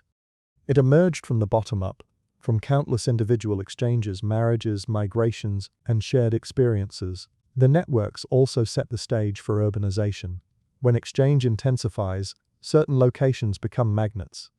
They grow larger because they are crossroads, because goods and people flow through them, because opportunity concentrates there. The first cities will emerge not in isolation, but at the hearts of these ancient networks, where threads of connection converge into dense knots of human activity. As we trace these invisible highways of exchange across the ancient landscape, we recognize that civilization is not built by isolated communities pulling themselves up through effort alone. It is built through connection, through the willingness of groups to reach beyond their own valleys, to trade, to share, to trust strangers enough to let goods and ideas flow between them. The networks are the connective tissue of early civilizations, and their roots stretch back into the pre-urban world, woven by people who understood that survival and prosperity depended not only on what you could produce yourself, but obtain from others. Around 5 years before the present, the threads of sedentism, agriculture, storage, craft specialization, and exchange draw tighter, pulling populations towards certain locations with magnetic force. Along the banks of the Tigris and Euphrates, where water flows reliably and silt deposits enrich the soil, settlements begin to swell beyond anything the world has seen. What had been large villages transform into proto-cities, and the human world crosses another threshold. The shift is visible in settlement patterns. Archaeological surveys reveal that villages in these river valleys grow rapidly, while others in surrounding areas decline or disappear. The reasons are ecological. The floodplains of Mesopotamia offer extraordinary agricultural potential when managed correctly. Seasonal floods deposit nutrient-rich silt. Rivers provide reliable water. The climate, though hot and dry, is predictable. But harnessing these advantages requires infrastructure, canals to distribute water, dikes to control floods, coordinated labor to maintain systems across multiple seasons. The earliest irrigation works are modest, shallow channels dug by hand to divert water from rivers to nearby fields. But even these simple systems produce results. Yields increase, surplus grows. More surplus supports larger populations. Larger populations provide more labor to expand and maintain irrigation systems. A feedback loop accelerates, each element reinforcing the others, driving settlement sizes upward at unprecedented rates. At sites like Eridu and Druk, we see this growth reflected in the archaeological record. Early levels show typical village layouts, modest houses, small storage facilities, limited craft production. Later levels show dramatic expansion. Houses multiply. Storage buildings grow larger and more numerous. Craft workshops appear, entire areas dedicated to pottery production, textile manufacturing, or tool making. The settlement footprint expands outward, swallowing surrounding farmland, reaching toward other villages. The architecture changes as well. Monumental structures begin to appear, buildings larger than any single household would need, constructed from thousands of mud bricks, their scale possible only through organized collective labor. These structures serve communal purposes, religious rituals, administrative functions, storage of surplus managed collectively. Their presence indicates that society is organizing at a new level, beyond kinship groups, beyond households, towards something we might recognize as civic. Population estimates for early Uruk suggest several thousand inhabitants by around 400–500 years before the present. This density creates challenges unknown in villages. Sanitation becomes critical. Water supply must be managed. Waste disposal requires organization. Conflicts between neighbors, inevitable when people live in close proximity, need mechanisms for resolution. These challenges drive the development of social institutions, norms, customs, and eventually formal structures to manage communal life. Craft specialization reaches new levels. Instead of a household making pots for its own use and perhaps some exchange, we see potters who do nothing but make pots, working in dedicated workshops, producing standardized vessels in large quantities. The uniformity of these vessels suggests something resembling mass production, artisans making the same forms repeatedly, efficiently, supplying a large population. This level of specialization requires that food be produced by others and distributed to specialists, a system of provisioning that operates at the community level. The appearance of cylinder seals during this period marks another administrative innovation.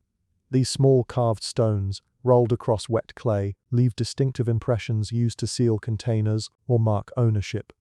The complexity of seal imagery, animals, geometric patterns, mythical beings, suggests that individuals or institutions had unique identifiers. Seals are precursors to signatures, ways of asserting identity and authority in a world growing too large for everyone to know everyone else. Social stratification becomes more pronounced. Some houses are significantly larger, better constructed, filled with more valuable objects. Burials show increasing variation in grave goods, from simple intimates with nothing to elaborate burials with jewelry, tools, and imported items. These differences suggest that wealth is concentrating, that some families or lineages are accumulating resources faster than others. Religious institutions appear to play a central role in this early urbanization. The temple complexes, the most monumental structures in proto-urban sites, are not merely places of worship. They are economic centers, managing large stores of grain, coordinating labor, redistributing resources. Priests or religious administrators emerge as key figures not necessarily through coercion but through their role in managing the surplus that feeds the growing population. The relationship between temple and community is reciprocal. The community supports the temple through offerings, labor, and production. The temple, in turn, organizes festivals, redistributes food during lean times, maintains public works, and provides spiritual reassurance. This exchange of material support for social stability becomes one of the organizing principles of early urban life. Trade networks intensify, focused increasingly on these growing centers. Raw materials not available locally, timber, stone, metals, are imported. Finished goods, pottery, textiles, are exported. The proto-cities become hubs in regional exchange systems, their growth fueled partly by their role as nodes where goods, people, and information converge. The labor required to sustain these growing settlements is immense. Fields must be farmed, irrigation maintained, buildings constructed and repaired, craft goods produced, trade expeditions organized. This labor is coordinated through a mix of kinship obligations, religious duty, and emerging administrative oversight. We do not yet see the bureaucratic states of later periods, but we see the foundations forming. The demographic pull of these centers affects surrounding regions. Villages send surplus to the urban center in exchange for protection, trade goods, or participation in religious festivals. Young people migrate to cities seeking opportunities. Skilled artisans are attracted by the demand for their work. The city becomes a destination, a place where possibilities exist that cannot be found in smaller settlements. The pace of change accelerates. Innovations in pottery, tool-making, architecture spread rapidly through the concentrated population. When thousands of people live together, ideas collide, combine, improve. The density of urban life acts as an incubator for cultural complexity, not because city dwellers are smarter but because they interact more frequently, exchanging knowledge constantly. Public spaces emerge, areas where people gather for markets, festivals, or communal decisions.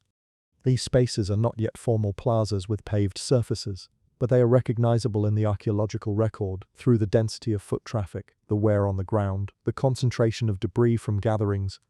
The city is learning to create places for collective experience. The end of this proto-urban phase sets the stage for the full urbanization that will follow. By around 4 years before the present, cities like Archaeological will house tens of thousands of people, feature monumental architecture on an astonishing scale, and develop the first systems of writing.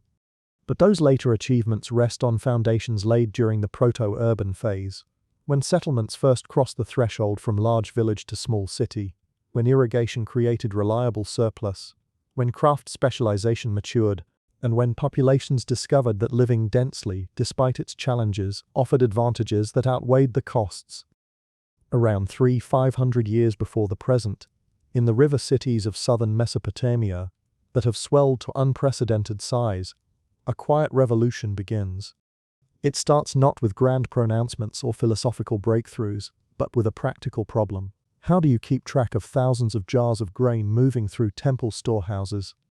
How do you remember who contributed what, who owes what, who has been paid? Memory, which served humans well for hundreds of thousands of years, finally reaches its limits. The world has become too complex, the number of transactions too large. Something new is needed. The solution emerges from earlier practices. For generations, people had used small clay tokens, shaped into spheres, cones, discs, each form representing a specific quantity of a specific good. A sphere might mean a measure of grain, a cone might represent a jar of oil.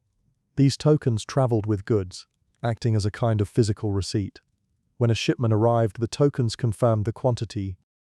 But as the volume of transactions grew, tokens alone became cumbersome.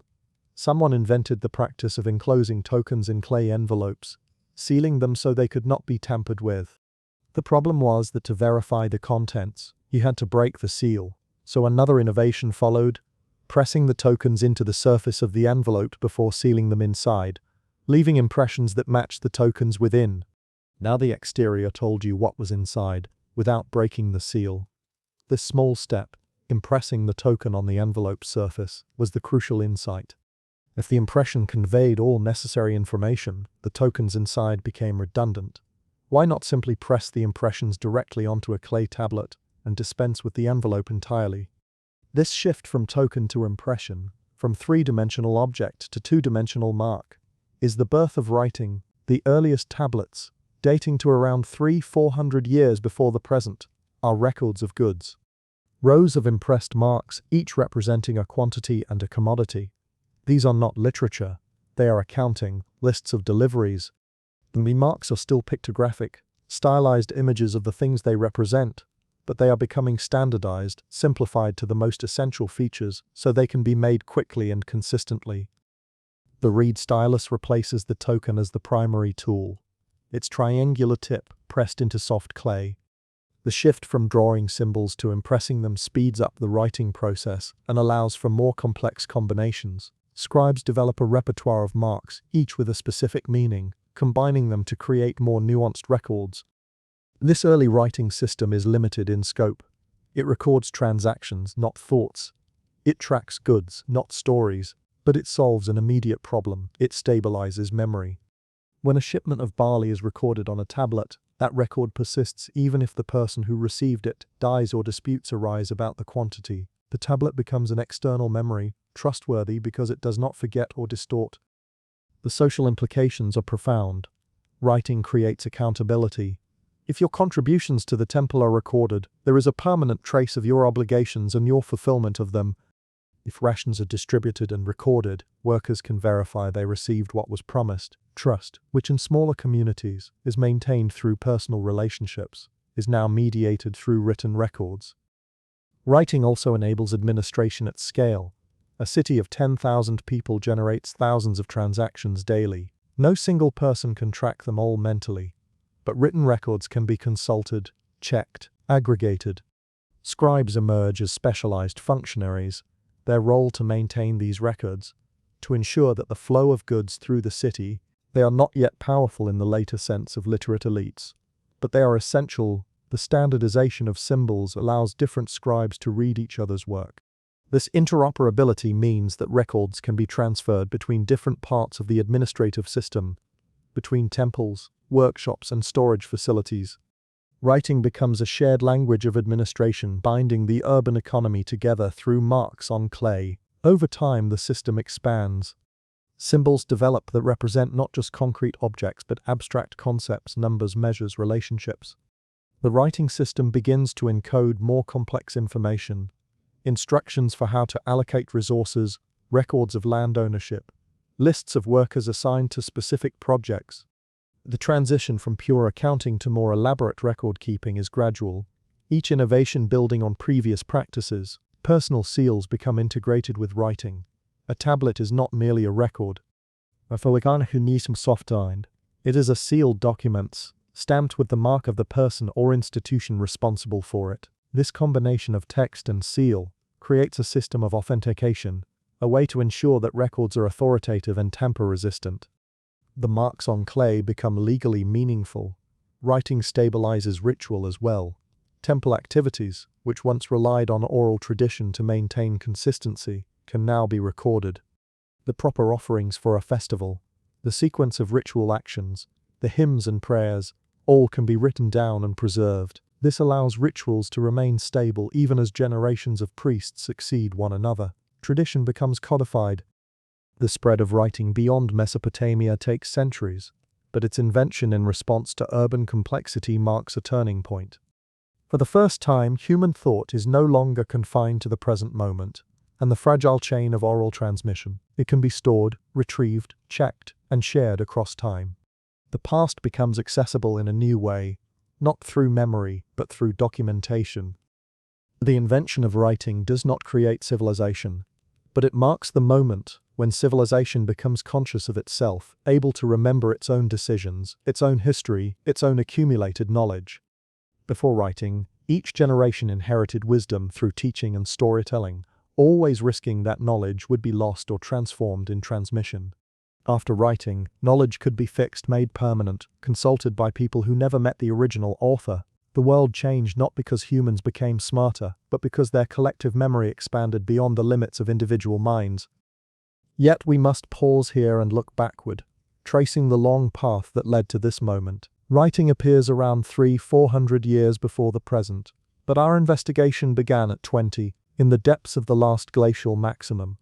The distance between these 2 points is nearly 17,000 years, a span so vast it challenges comprehension. What have we learned about the age of human civilization by following this arc through time? The answer is both simple and complex.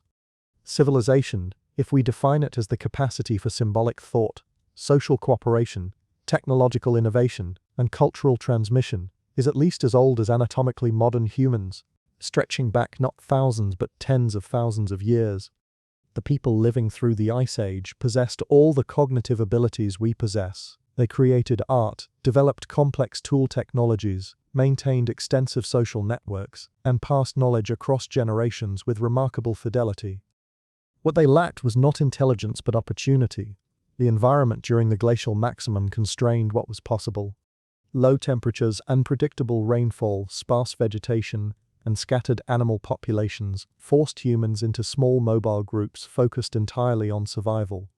The cognitive capacity for civilization existed, but the ecological conditions did not support its expression. Intelligence alone cannot build cities when the world offers barely enough calories to sustain nomadic bands. The warming that began around 18 years before the present created new possibilities. As temperatures rose, vegetation spread, animal populations stabilized, and certain locations became reliably productive season after season. Humans responded to this ecological shift not by suddenly becoming more capable, but by expressing capabilities that had always existed.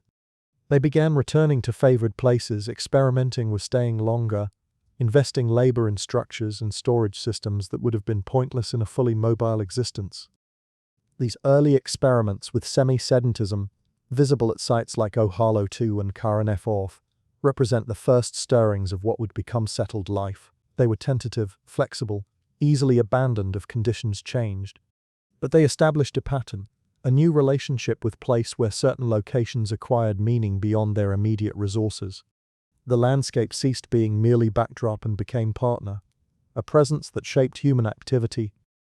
The Bling-Olid warming, That window of relative warmth between 14 and 13 years before the present accelerated these changes. Long-distance exchange networks expanded as mobility became easier and populations grew. Innovation spread through these networks as people met seasonally, exchanged goods and information, and carried new ideas back to their communities. The world became more connected, not through political structures or formal institutions, but through the organic growth of relationships spanning landscapes. Göbekli Tepe stands as a monument to what was possible during this period. Built by hunter-gatherers around 11,500 years before the present, it demonstrates that monumental architecture, coordinated labor, and complex symbolic systems could exist without agriculture or permanent settlement. The pillars carved with animal imagery required planning, skilled labor, and social cohesion, on a scale that challenges our assumptions about pre-agricultural societies. These people were not preparing for civilization. They were already living it, in a form adapted to mobile life but no less complex for that mobility. The transition to agriculture, beginning around 10,500 years before the present, was not a sudden revolution.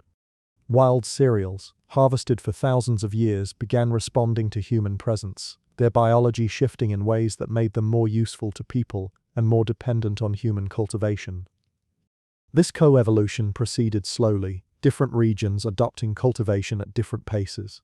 The process unfolding over millennia rather than generations. Agriculture made possible something that had been impossible during the Ice Age: surplus. For the first time, food production could consistently exceed immediate needs.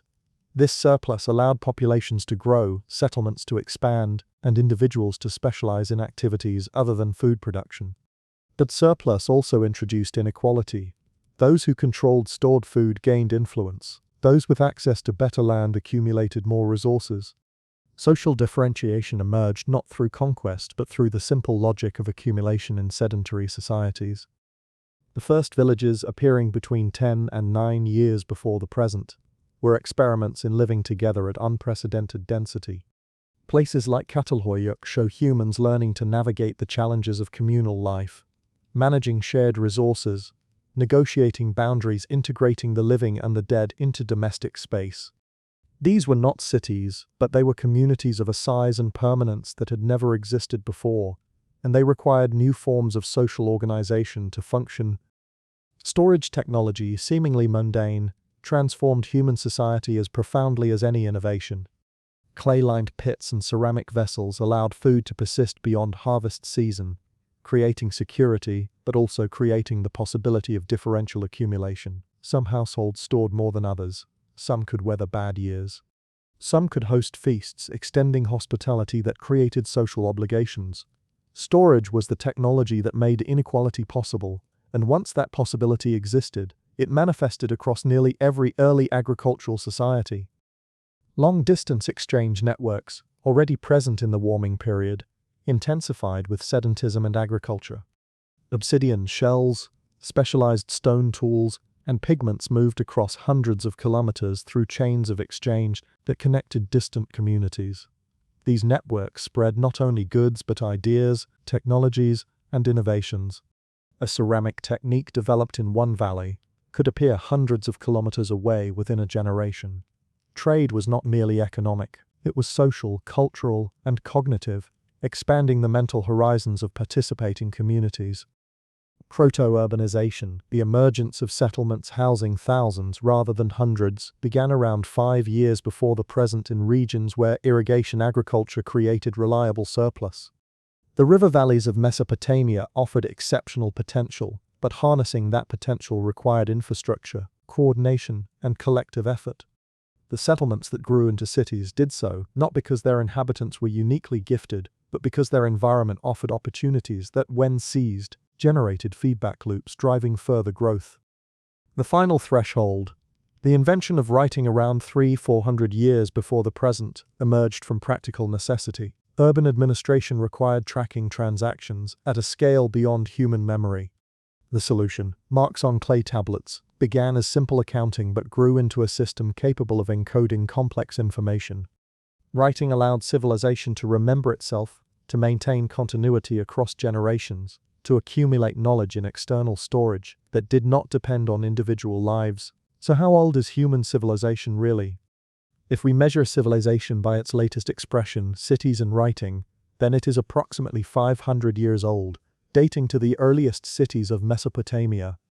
But if we measure civilization by the capacities it requires, symbolic thought, social cooperation, technological innovation, long-term planning, then civilization is as old as our species, existing in potential for at least 100 years, and in increasingly realized forms for the past 20. The Ice Age people living at 20 years before the present possessed civilization in their minds even if their world did not permit its full expression. They created art, maintained social networks, developed sophisticated technologies, and passed knowledge across generations. They were civilized in every meaningful sense, except that they could not build permanent structures or accumulate surplus because their environment made such things impossible. What changed over the 17 millennia between the glacial maximum and the first cities was not human capability but environmental opportunity. As the world warmed, as plants and animals responded to new climate conditions, humans adapted by expressing capacities that had always existed. Each innovation, from semi-sedentism to architecture to agriculture to storage to writing, built upon previous developments in a sequence that appears inevitable in retrospect but was experienced by those living through it as a series of practical responses to immediate circumstances. The archaeological record reveals this sequence with patience and humility.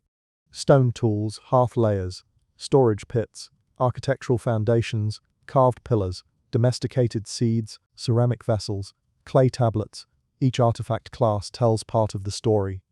When arranged chronologically and interpreted carefully, they sketch the outline of a transformation that occurred not suddenly but gradually, not through the genius of individuals but through the accumulated choices of communities responding to their changing world. The question we began with, how old is human civilization really, admits no single answer. Civilization is not a thing that appeared at a specific moment. It is a process, a long unfolding that began with the cognitive capacities of our species, continued through the Ice Age as humans developed increasingly sophisticated survival strategies, accelerated during the warming period as new ecological opportunities arose, and crystallized into forms we recognize as urban civilization only in the most recent few thousand years. If we look at Sumer, the civilization often called the first, we see the culmination of this long process. The Sumerians did not invent civilization. They inherited it from earlier peoples who experimented with settled life, agriculture, storage, and monumental construction. Sumer represents a flowering of trends that had been developing for millennia, a particularly successful expression of human organizational capacity in an environment that supported complex society. But before Sumer, there were the proto-urban settlements of Mesopotamia, growing large through irrigation, agriculture, and craft specialization. Before those, there were the early agricultural villages learning to manage domesticated plants and animals. Before those, there were the late hunter-gatherer communities building monumental structures and establishing seasonal aggregation sites. Before those, there were the warming period groups experimenting with semi-sedentism and extended use of favored locations. Before those, there were the Ice Age survivors, mobile and adaptive, carrying the full potential of human civilization within them, even as they moved across frozen landscapes. The deep history of civilization is thus a story not of sudden invention but of gradual realization, of human capacities finding expression as environmental conditions permitted, of each generation building upon the accumulated knowledge of previous generations, of small innovations compounding over vast stretches of time into transformations. The archaeological investigation we have conducted, tracing evidence from 20 years before the present, through the invention of writing, reveals that civilization's roots extend far deeper than traditionally acknowledged. The capacity for civilization is ancient, woven into the fabric of our species. What is recent is only the particular form civilization has taken in the past few thousand years, the cities and states and empires that dominate historical narratives. Before cities, there were villages. Before those, there were mobile groups with deep knowledge of their territories. Before even those, there were humans with minds capable of everything we can imagine today, constrained only by a world too cold and too harsh to permit permanent settlement. The story of civilization begins not with the first city but with the first human who looked at the world and imagined it could be different. The monuments of Göbekli Tepe, rising from the earth on that Anatolian ridge, stand as testimony to this deep history. Built by people without cities or writing or metals, these stone circles prove that the organizational capacity, the symbolic sophistication, and the collective will required for civilization existed long before the traditional markers of civilization appeared. They are a reminder that when we ask how old civilization is, we must look not only at what people built. The domestication of plants, that slow dance between humans and wheat and barley, shows civilization emerging through relationship rather than domination. People did not conquer wild grasses and force them to serve human needs.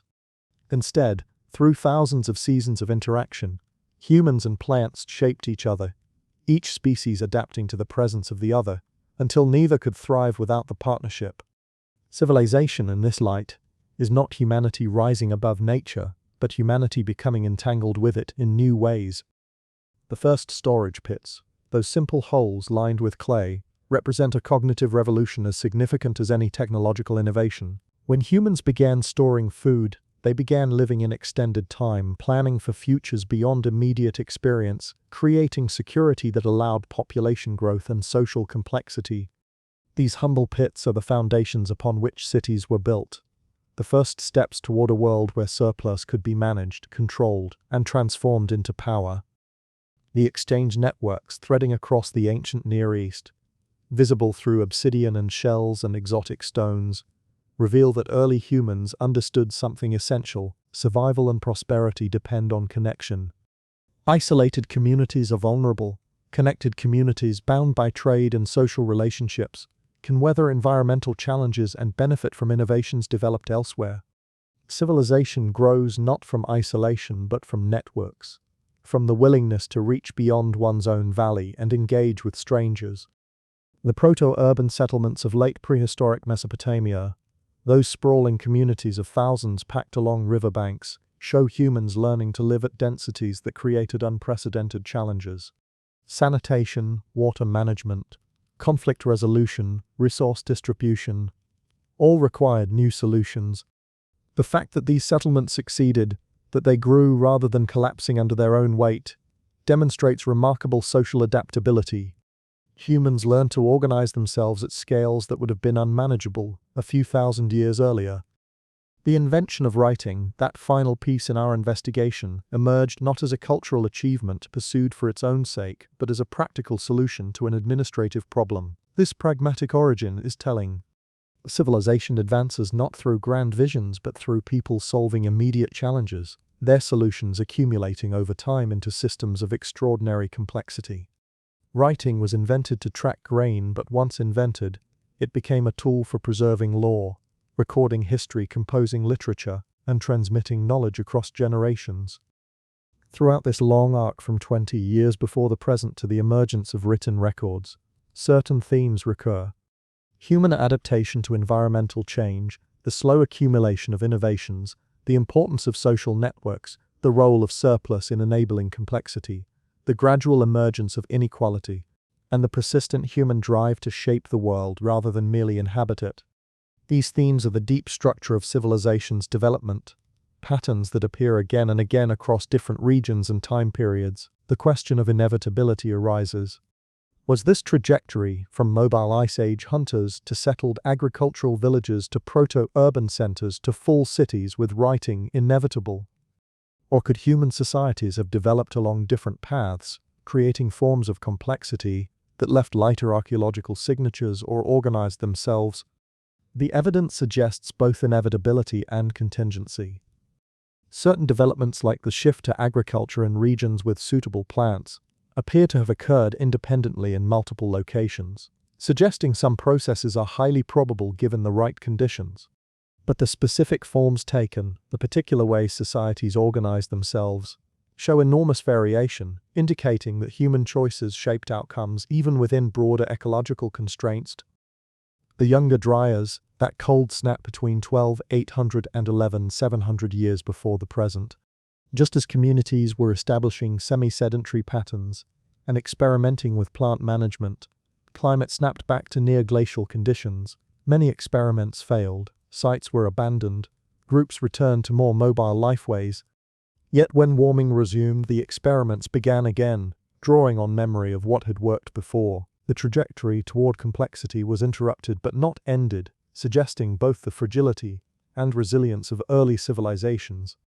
The regional variation in these developments also speaks to contingency. Some areas adopted agriculture and sedentism rapidly. Others maintained foraging economies for millennia. Some communities built monumental structures, others focused energy elsewhere. The diversity of pathways suggests that while general trends were shaped by ecology and climate, specific trajectories reflected cultural choices, historical accident, and individual decisions made by people navigating their particular circumstances. The Natufian culture of the Levant, flourishing between 13 and 10 years before the present, exemplifies this diversity.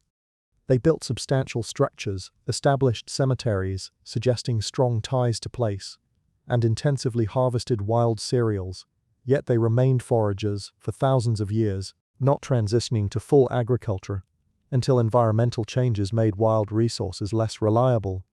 Their example shows that sedentism and architectural investment could exist without agriculture, that the sequence we often take for granted, agriculture leading to settlement, could occur in reverse under the right conditions. Similarly, some foraging societies in resource-rich environments developed social hierarchies and complex material cultures without ever adopting agriculture. The archaeological record from various coastal and riverine environments shows that where wild resources were abundant and predictable, human societies could achieve considerable complexity while remaining hunter-gatherers. What was not necessary for all forms of social complexity, only for the particular form that led to large dense settlements and eventually to cities. These variations remind us that the story we have traced, from Ice Age mobility to Mesopotamian cities, is one pathway among many possible pathways. It happens to be the pathway that led to the civilizations that dominate our historical consciousness, but it was not the only way human societies could organize themselves.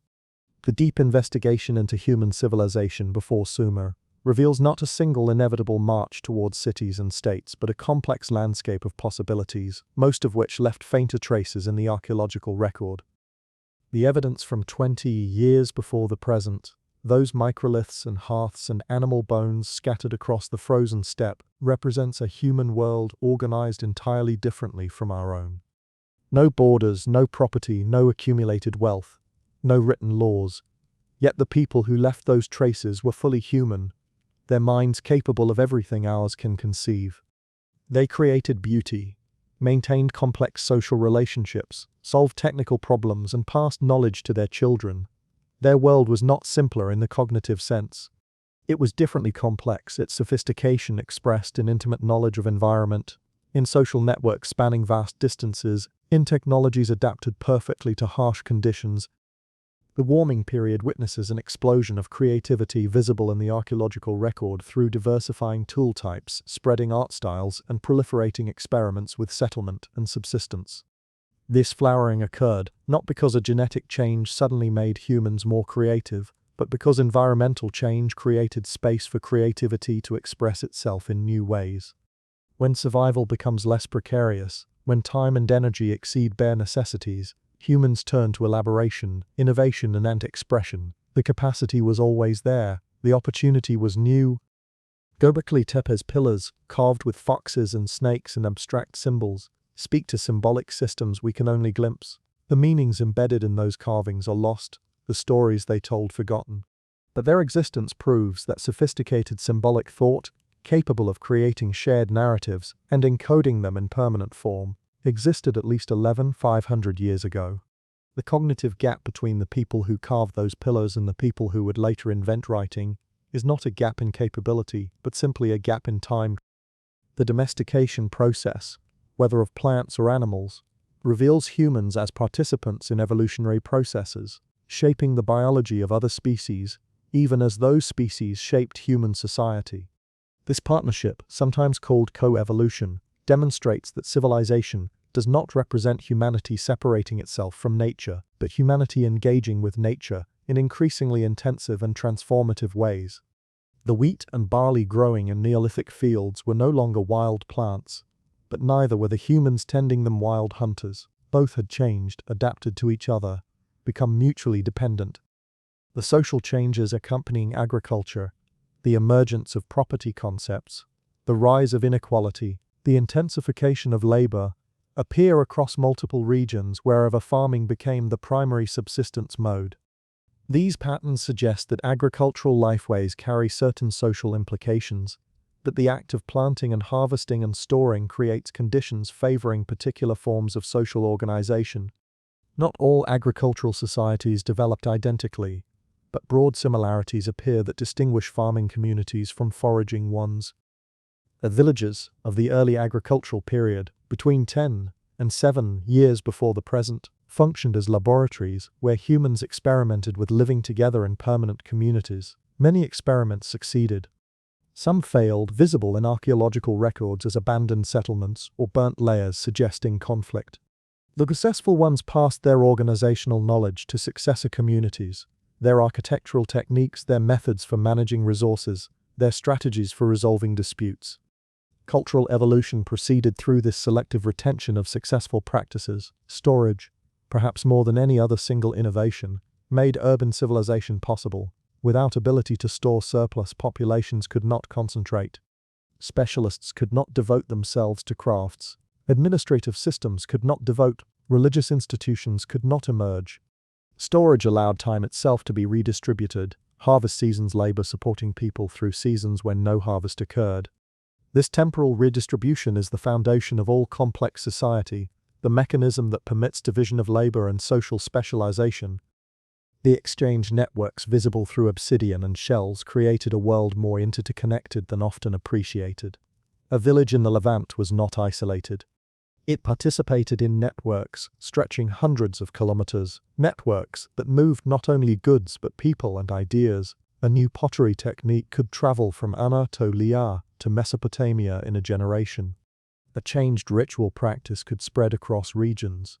This connectivity meant that innovations were not lost when a single community failed. They persisted in the network, ready to resurface elsewhere. The proto-urban phase in Mesopotamia, beginning around 5 years before the present, marks a quantitative shift so large it becomes qualitative. When settlements reach thousands of inhabitants, social organization must change fundamentally. Personal relationships cannot maintain cohesion. New mechanisms emerge, institutions, norms, and eventually administrative systems that operate beyond face-to-face interaction. The city is a new kind of human environment, one that required humans to adapt socially and psychologically to conditions unlike anything in our evolutionary past. The invention of writing, emerging from this urban complexity, represents the final piece in this investigation. With writing, civilization gains the ability to remember itself across generations, to accumulate knowledge systematically, to maintain consistency in administration and ritual. The marks pressed into clay tablets at Uruk around 300–400 years before the present are continuous with marks made on bones at 20 years before the present. Both represent humans extending their minds into physical space, creating external memory systems that transcend individual lifespans, and so we arrive at an answer to our opening question, though perhaps not the answer expected. Human civilization is not 5 years old, nor 10. It is at least 20 years old, and arguably far older. The capacity for civilization, the cognitive and social abilities required to create complex structured societies, has existed throughout the history of anatomically modern humans. What changed over time was not human nature but environmental circumstance and accumulated cultural knowledge. The people living at 20 years before the present, moving across frozen landscapes with stone tools and intimate knowledge of their world, carried civilization within them. It existed in their language, their social bonds, their technologies, their art, their capacity to plan and cooperate and innovate. What they lacked was not intelligence but opportunity, not capability but circumstance. The Ice Age constrained what was possible, but it did not constrain what was imaginable. As the world warmed and opportunities expanded, humans responded by expressing capacities that had always existed, building on knowledge accumulated by previous generations, experimenting with new forms of social organization, adapting to changing environments with remarkable flexibility. The story of civilization is not a story of sudden invention but of gradual realization, of possibilities slowly manifesting as conditions permitted. The archaeological investigation we have conducted, moving from Ice Age camps through warming period experiments, to early villages, to proto-cities, to written records, reveals civilization as a process rather than an event, a trajectory rather than a threshold. There is no moment when civilization suddenly appears. Instead, there is a continuous development, punctuated by innovations and disruptions but always building upon what came before. Before Sumer, there was everything we have traced. The mobile hunters of the Ice Age, the semi-sedentary foragers of the warming period, the early farmers experimenting with cultivation, the village dwellers learning to live in permanent community, the proto-urban populations navigating unprecedented density, and finally the urban administrators developing writing to manage complexity. Sumer inherited this entire tradition, building upon millennia of accumulated knowledge and organizational experience. The question of civilization's age thus depends on what we mean by civilization. If we mean cities and states and writing, then civilization is young, only 5,000 or 6,000 years old. But if we mean the cognitive capacities, the social structures, and the accumulated knowledge required to build cities and states and writing, then civilization is ancient, extending back beyond the reach of our investigation into the depths of human prehistory. The archaeological record, fragmentary though it is, tells a story of human potential slowly manifesting, of capacities gradually finding expression, of knowledge accumulating across vast stretches of time. The cold world of 20 years before the present constrained human societies, but it did not define them. The warming world allowed experimentation. The agricultural revolution transformed subsistence patterns. The urban revolution concentrated populations. The literate revolution extended memory, but through all these transformations humans remained fundamentally unchanged, expressing ancient capacities in new forms. Perhaps the most important insight from this investigation is that civilization is not something that happened to us but something we created, gradually, collectively, across hundreds of generations. No single innovation made civilization possible. Instead, countless small choices, made by ordinary people navigating their particular circumstances, accumulated into transformations. From the person who first noticed that returning to a favored camp made sense, to the person who first buried seeds deliberately, first pressed marks into clay to remember a transaction, civilization was built one small decision at a time. The story does not end with writing. The developments we have traced continue, accelerating in some periods, reversing in others, always shaped by the interaction between human choices and environmental conditions. Cities grow and collapse. States rise and fall. Technologies emerge and are forgotten, and are reinvented. But the fundamental human capacities that made all of it possible remain constant, unchanged since our ancestors moved across the Ice Age steppe carrying stone tools and stories. As we reach the end of this investigation, standing at the threshold of recorded history, looking back across the vast expanse of human prehistory, we recognize that the question of civilization's age admits no single answer because civilization itself is not a single thing. It is a constellation of capacities, a network of relationships, a tradition of accumulated knowledge, a process of continuous adaptation. It is as old as our species and as young as the present moment, ancient in its roots but constantly renewed in each generation. The marks pressed into clay at Uruk were new, but they expressed something ancient, the human need to remember, to communicate across distance and time, to externalize thought. The cities rising in Mesopotamia were unprecedented in scale, but they manifested something old, the human capacity to cooperate, to organize, to imagine and create new forms of community. Sumer was a beginning, but it was also a continuation, one more chapter in a story that had been unfolding for tens of thousands of years. Before Sumer, there was not absence or darkness or primitive simplicity. There was humanity, fully formed, adapting to a changing world with intelligence and creativity, building foundations upon which later civilizations would rise, carrying within them all the potential that would eventually express itself in cities and writing and all that followed. The age of human civilization is not measured in millennia since the first cities, but in the vast stretch of time since humans first looked at the world and imagined it could be different, since they first cooperated beyond kinship groups, since they first passed knowledge deliberately to the next generation. That age is older than Sumer, older than agriculture, older than the warming that followed the Ice Age. It extends back into the frozen darkness of the glacial maximum and beyond, back to the emergence of our species, back to the moment when humans first possessed the cognitive and social capacities. How old is human civilization really? Old enough that its beginnings fade into prehistory, old enough that the archaeological record can trace only its later expressions, old enough that the capacity existed long before the opportunity arose to realize it. So the tale of civilization, traced from 20 years before the present, through the invention of writing, comes to rest not with answers but with understanding.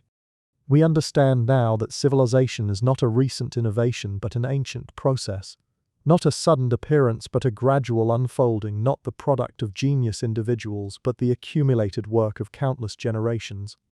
We understand that the people of the Ice Age carried civilization within them, even as they moved through a world too harsh to permit its full expression.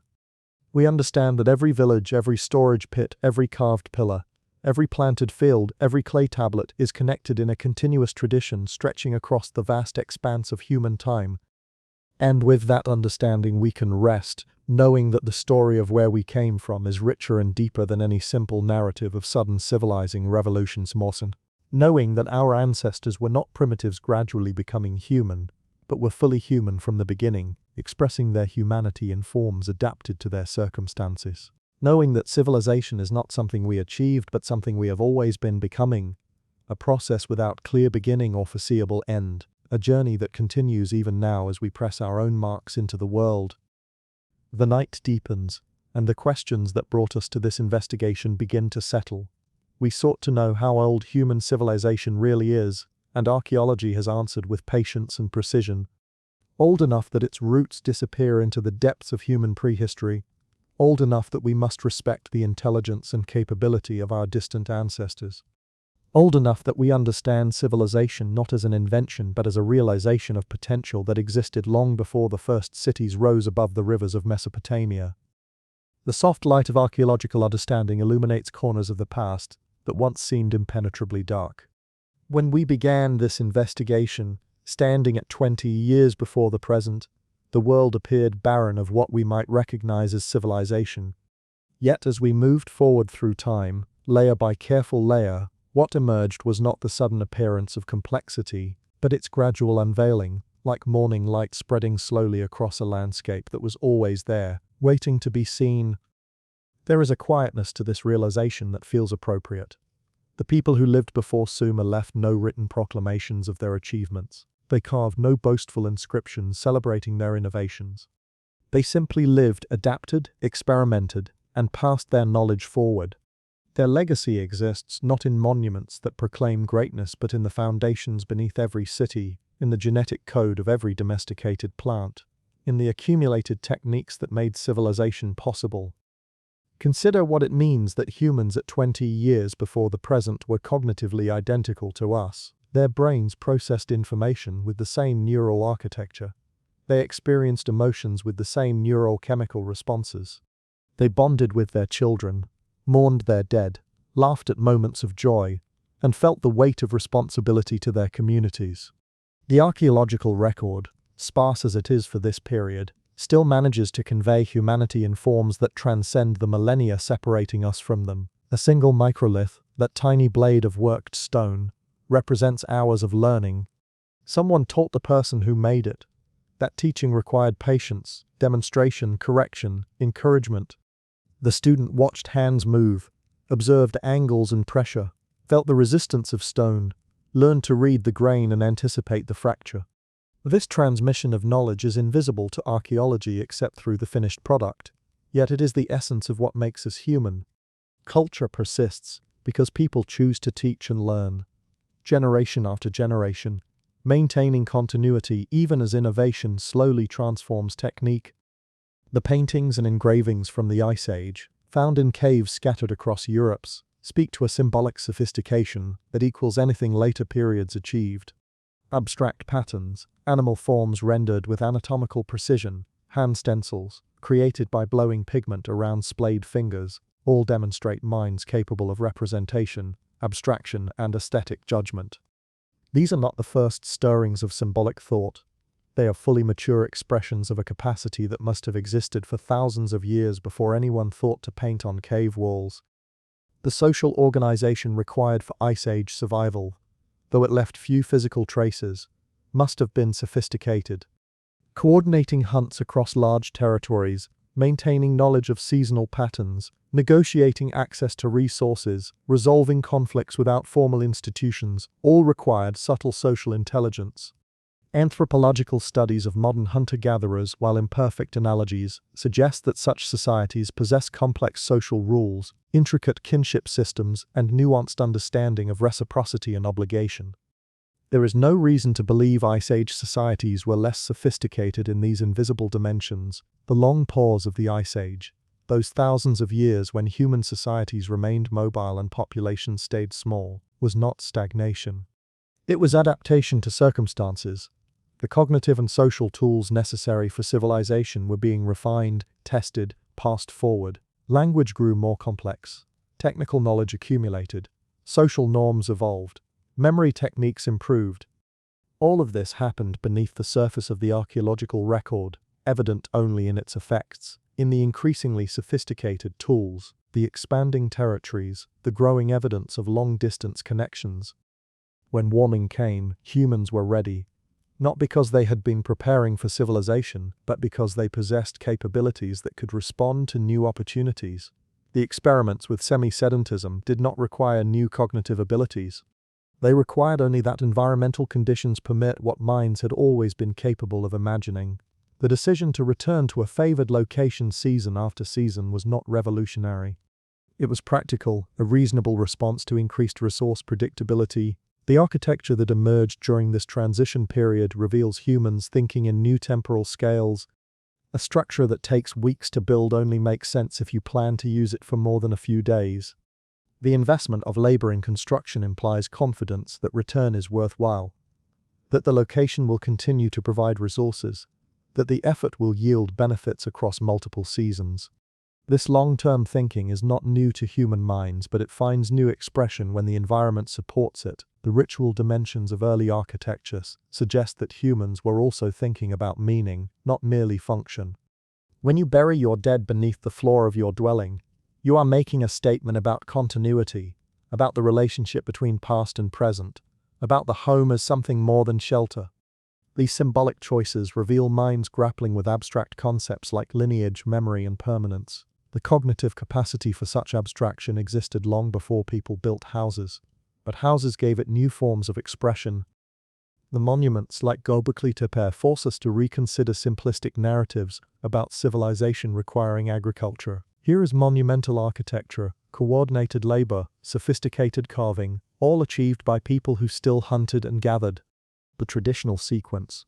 Agriculture enables surplus, which enables specialization, which enables monuments, is revealed as incomplete. Monuments can emerge from other forms of social organization, from seasonal aggregations supported by wild resources, from ceremonial systems that motivate labor without coercion. The animals carved into those stone pillars at Göbekli Tepe, foxes and snakes and scorpions and birds, were chosen deliberately. They meant something to the people who carved them and gathered to see them. Whether they represented clans or spirits or seasonal markers or something else entirely, we cannot know. But the act of choosing, carving, and displaying them required shared understanding, cultural knowledge passed through teaching and reinforced through ritual. The symbols are mute to us now, but their existence proves that complex symbolic systems flourished before any farmer turned the first furrow. The relationship between monuments and social cohesion may be key to understanding this period. Mobile societies face challenges maintaining unity when groups disperse for much of the year. Shared ritual sites, locations where people gathered periodically to reaffirm relationships and shared identity, could serve as social anchors. The investment in building monuments at such sites, far from being wasteful, might have been essential to maintaining the networks that allowed mobile groups to function effectively. The stones were not ends in themselves but tools for building and maintaining social cohesion. The transition to agriculture unfolded slowly enough that we can trace its stages in the botanical record. Wild cereals with brittle rachis gradually give way to tougher forms. Seed size increases incrementally. The geographic distribution of domesticated varieties spreads outward from core areas. This gradual transition suggests that people were not making deliberate decisions to become farmers, but were responding to immediate circumstances in ways that, over many generations, transformed both plants and human societies. The work involved in early farming should not be romanticized. Preparing fields, planting, weeding, protecting crops from animals and birds, harvesting, processing, all required more labor per calorie than hunting and gathering in most environments. People adopted farming not because it was easier, but because it offered security, predictability, and the ability to support larger populations in smaller territories. The trade-off was more work for more stability, and once made, that trade-off was difficult to reverse because populations grew to depend on agricultural production. The health costs of agriculture, visible in skeletal remains, remind us that technological progress does not always align with individual well-being. Early farmers show more dental decay, more nutritional deficiencies, more signs of physical stress than their foraging ancestors, yet farming spread because its benefits, from a community perspective, outweighed these individual costs. Communities with reliable food sources could grow larger, maintain more specialists, and support activities beyond subsistence. The advantages accrued to groups, even as individuals sometimes suffered. The emergence of villages created new challenges and new opportunities. Living in permanent close proximity to dozens or hundreds of others required new social mechanisms. Disputes that could once be resolved by one party moving away now had to be negotiated. Waste management became critical. Water access had to be organized. These challenges spurred innovation and social organization. The development of norms, customs, and eventually institutions for managing communal life. The integration of ancestors into domestic space through burial beneath floors created a powerful symbolic link between household and lineage. When you walk daily across the graves of grandparents, the connection between past and present becomes visceral. The house is not merely your dwelling, but the dwelling of your lineage, a place sanctified by the presence of those who came before. This practice may have helped stabilize early villages by creating emotional and spiritual ties to specific locations. The variation in house sizes and burial wealth that appears during this period marks the beginning of social stratification, but we should be careful not to project later forms of inequality backward onto these early societies. The differences were subtle, not the stark divides between rich and poor that characterized later civilizations. Some households had slightly more, others slightly less. These differences likely reflected variation in family size, luck, location, or accumulated advantage over a few generations rather than formalized class structures. Storage technology transformed human relationship with time by decoupling consumption from production. For the first time, you could eat today from labor performed months ago. This temporal extension allowed planning on new scales. You could prepare for ceremonies months in advance, knowing stored food would support participants. You could survive poor harvests by drawing on reserves from good years. You could invest time in activities that yielded no immediate nutritional benefit because stored food sustained you while you worked. The social implications of differential storage capacity were profound and inevitable. When some households consistently stored more grain than others, they gained influence because they could extend hospitality, provide aid during hardship, and support projects through their surplus. This influence was not necessarily coercive. It operated through reciprocity, obligation, and gratitude. Those who gave gained status, those who received incurred debts. These invisible networks of social obligation became structural features of village life. The craft specialization that emerged in agricultural villages represents a cognitive shift toward thinking in terms of comparative advantage. If one person is particularly skilled at making pottery while another excels at tool making, it makes sense for each to specialize and exchange products. This requires trust that others will meet your needs in areas where you no longer produce for yourself. The development of this trust, this willingness to depend on others, is as important as any technical innovation in enabling complex society. The exchange networks that intensified during this period created a world more interconnected than we often imagine. A village in the Levant was not culturally isolated. Through trade connections, it participated in networks that moved not only objects but ideas, techniques, and innovations across vast regions. A successful pottery technique could spread from one end of the Fertile Crescent to the other within a generation or two. This connectivity meant that human societies were developing not in isolation but in conversation with one another. The movement of people through these networks, whether as traders, marriage partners, or migrants, created genetic and cultural exchange that enriched participating communities.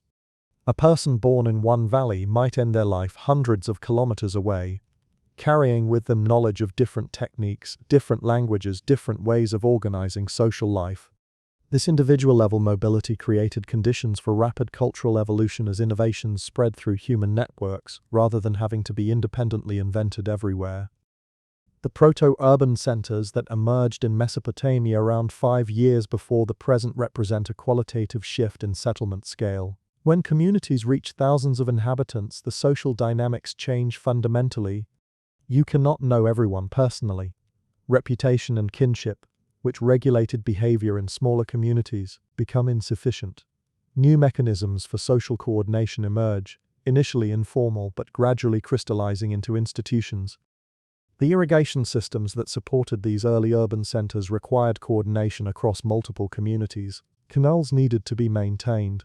Water rights had to be negotiated. The benefits and burdens of irrigation had to be distributed fairly. These practical challenges likely spurred the development of administrative systems and social hierarchies. Leaders emerged not because they seized power but because they performed functions that growing communities needed, organizing labor, mediating disputes, ensuring fair distribution of water. The temple complexes that dominated early urban centers served multiple functions simultaneously. They were religious spaces where communities gathered for rituals that reinforced shared identity and values. They were economic centers, managing surplus and redistributing resources. They were social centers where people came together for festivals and ceremonies. This multifunctionality made temples central to urban life in ways that transcended any single category of activity. The emergence of writing from this urban context represents the final threshold in our investigation. When communities reach sufficient size and complexity that oral memory cannot track all necessary information, external memory systems become essential. The clay tablets pressed with cuneiform marks were not literary achievements.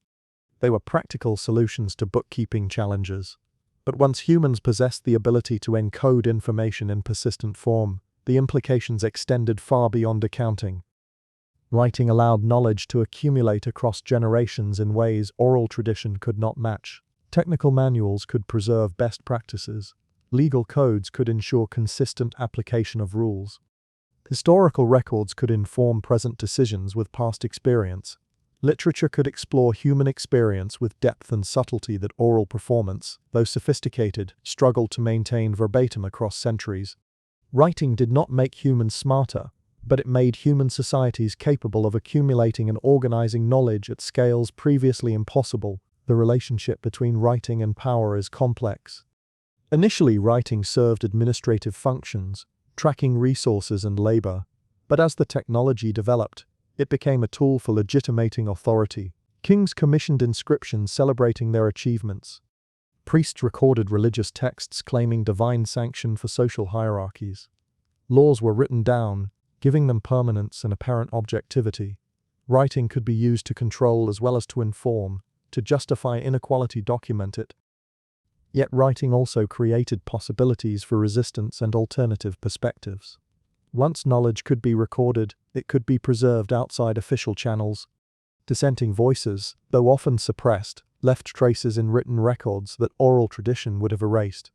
The permanence of writing meant that power could be questioned by referring to earlier texts, by holding rulers accountable to written promises, by preserving memories that authorities wished forgotten.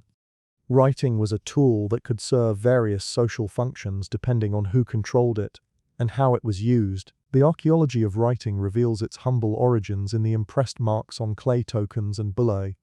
These prosaic objects lack the glamour of illuminated manuscripts or carved royal inscriptions, yet they represent the crucial innovations that made all later writing possible. The realization that a mark could stand for an object, that symbols could be combined to convey complex information, that marks on clay could substitute for human memory. These insights emerged from practical needs and were refined through use. The scribes who maintained these early archives were specialists of a new type. Their expertise lay not in physical production but in managing information. They needed to understand the symbol system, to write legibly, to organize records systematically. Their role gave them influence because they controlled access to information, could read archives that others could not, and understood administrative systems that were opaque to the illiterate. A new form of power, based on literacy rather than wealth or martial skill, began to emerge. As we trace this long arc from 20 years before the present to the emergence of writing, patterns become visible that would be obscured by focusing on any single period. Human societies did not develop in linear progression from simple to complex. They experimented, adapted, sometimes simplified when circumstances changed, complexity emerged, and sometimes receded. Innovations appeared, were forgotten, and were reinvented. The trajectory was not smooth or inevitable but contingent on environmental conditions, social choices, and historical accidents. The cold that dominated the world at 20 years before the present constrained human possibilities, but did not define human capabilities.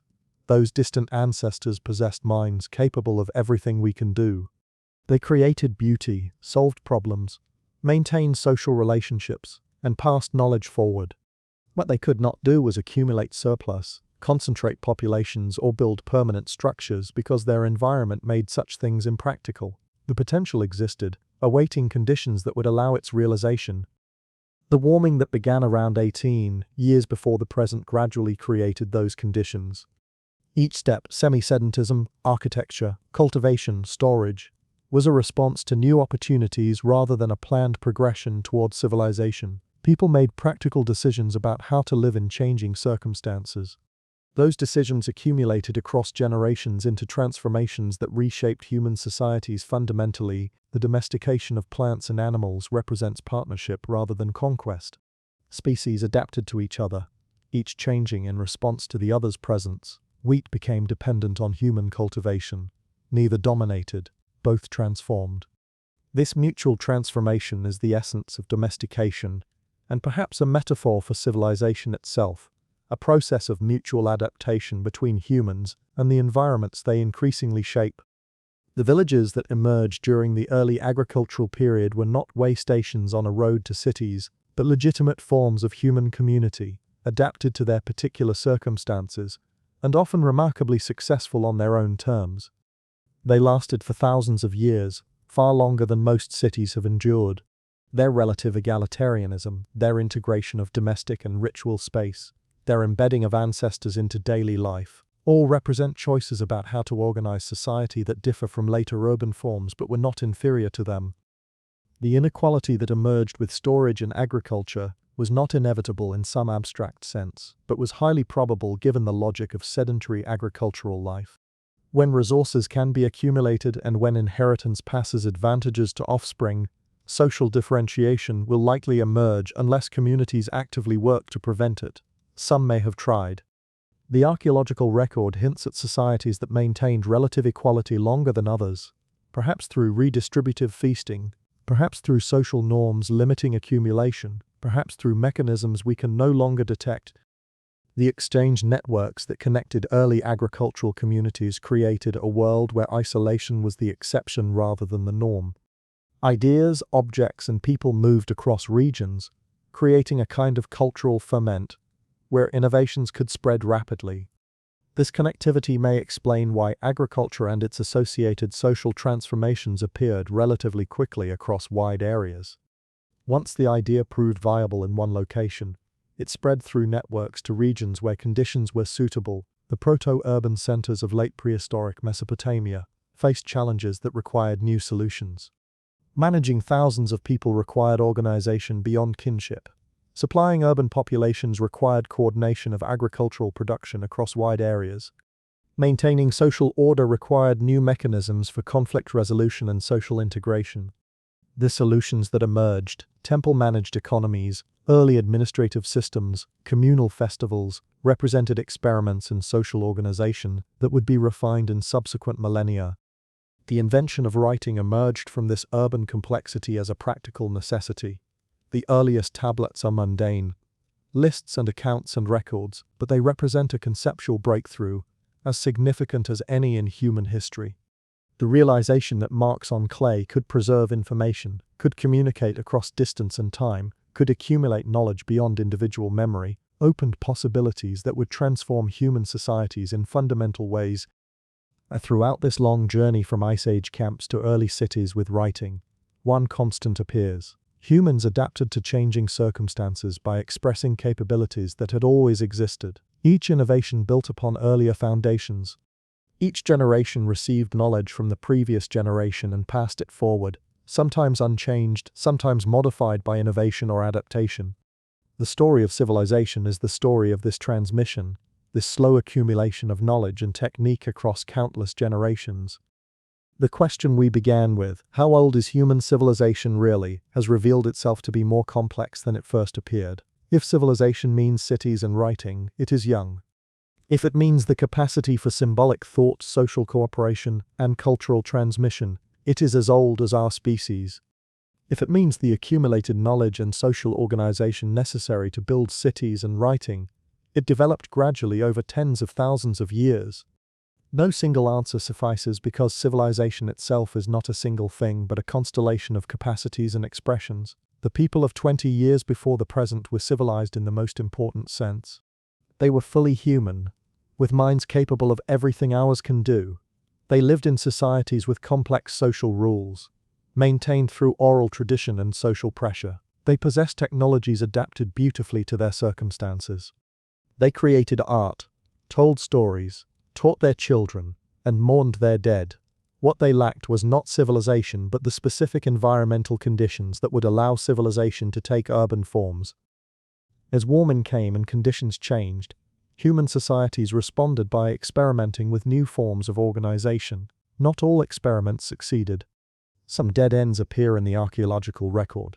Settlements abandoned, technologies forgotten, societies that collapsed or dispersed. But successful experiments persisted, passed their knowledge forward, and gradually accumulated into the complex societies visible in the archaeological record of later periods.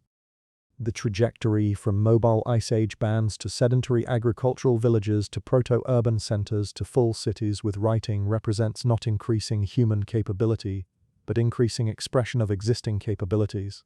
The cognitive and social tools necessary for civilization existed throughout. What changed was the ecological and social context that determined which capabilities could be expressed in material forms visible to archaeology. This understanding should inspire humility about our own moment in the long human story. We are not the culmination of progress, the final achievement of a species that gradually became civilized. We are one more chapter in a story that stretches back tens of thousands of years and will continue if we survive, for who knows how many thousands more. Our ancestors were not primitive precursors to our enlightened present. They were fully human, adapting intelligently to their circumstances, creating the foundations upon which all subsequent civilizations rest. The archaeological record, fragmentary and incomplete as it necessarily is, still manages to convey the depth of human history. Each artifact, each hearth, each burial, each structure represents human choices, human labor. But the people who left these traces were not abstractions, but individuals with names now forgotten. Lives now ended, hopes and fears and joys we can only imagine. Yet through their accumulated choices, they created the trajectory that led to us. The investigation ends where it began, in profound respect for the capabilities of our ancestors, and in recognition that civilization is older and deeper than traditional narratives acknowledge. Before Soma there was not absence but presence, not simplicity but complexity of different forms, not the beginning but the continuation of a human story already ancient, when the first cities rose. The capacity for civilization has always been part of what makes us human, waiting only for conditions that would allow its full expression in forms we recognize as urban and literate. That archaeological investigation into human civilization before Soma thus concludes not with the discovery of a lost golden age or with evidence of forgotten technologies, but with something perhaps more profound, the recognition that our ancestors were us, that human civilization is as old as humanity itself, and that the cities and writing we often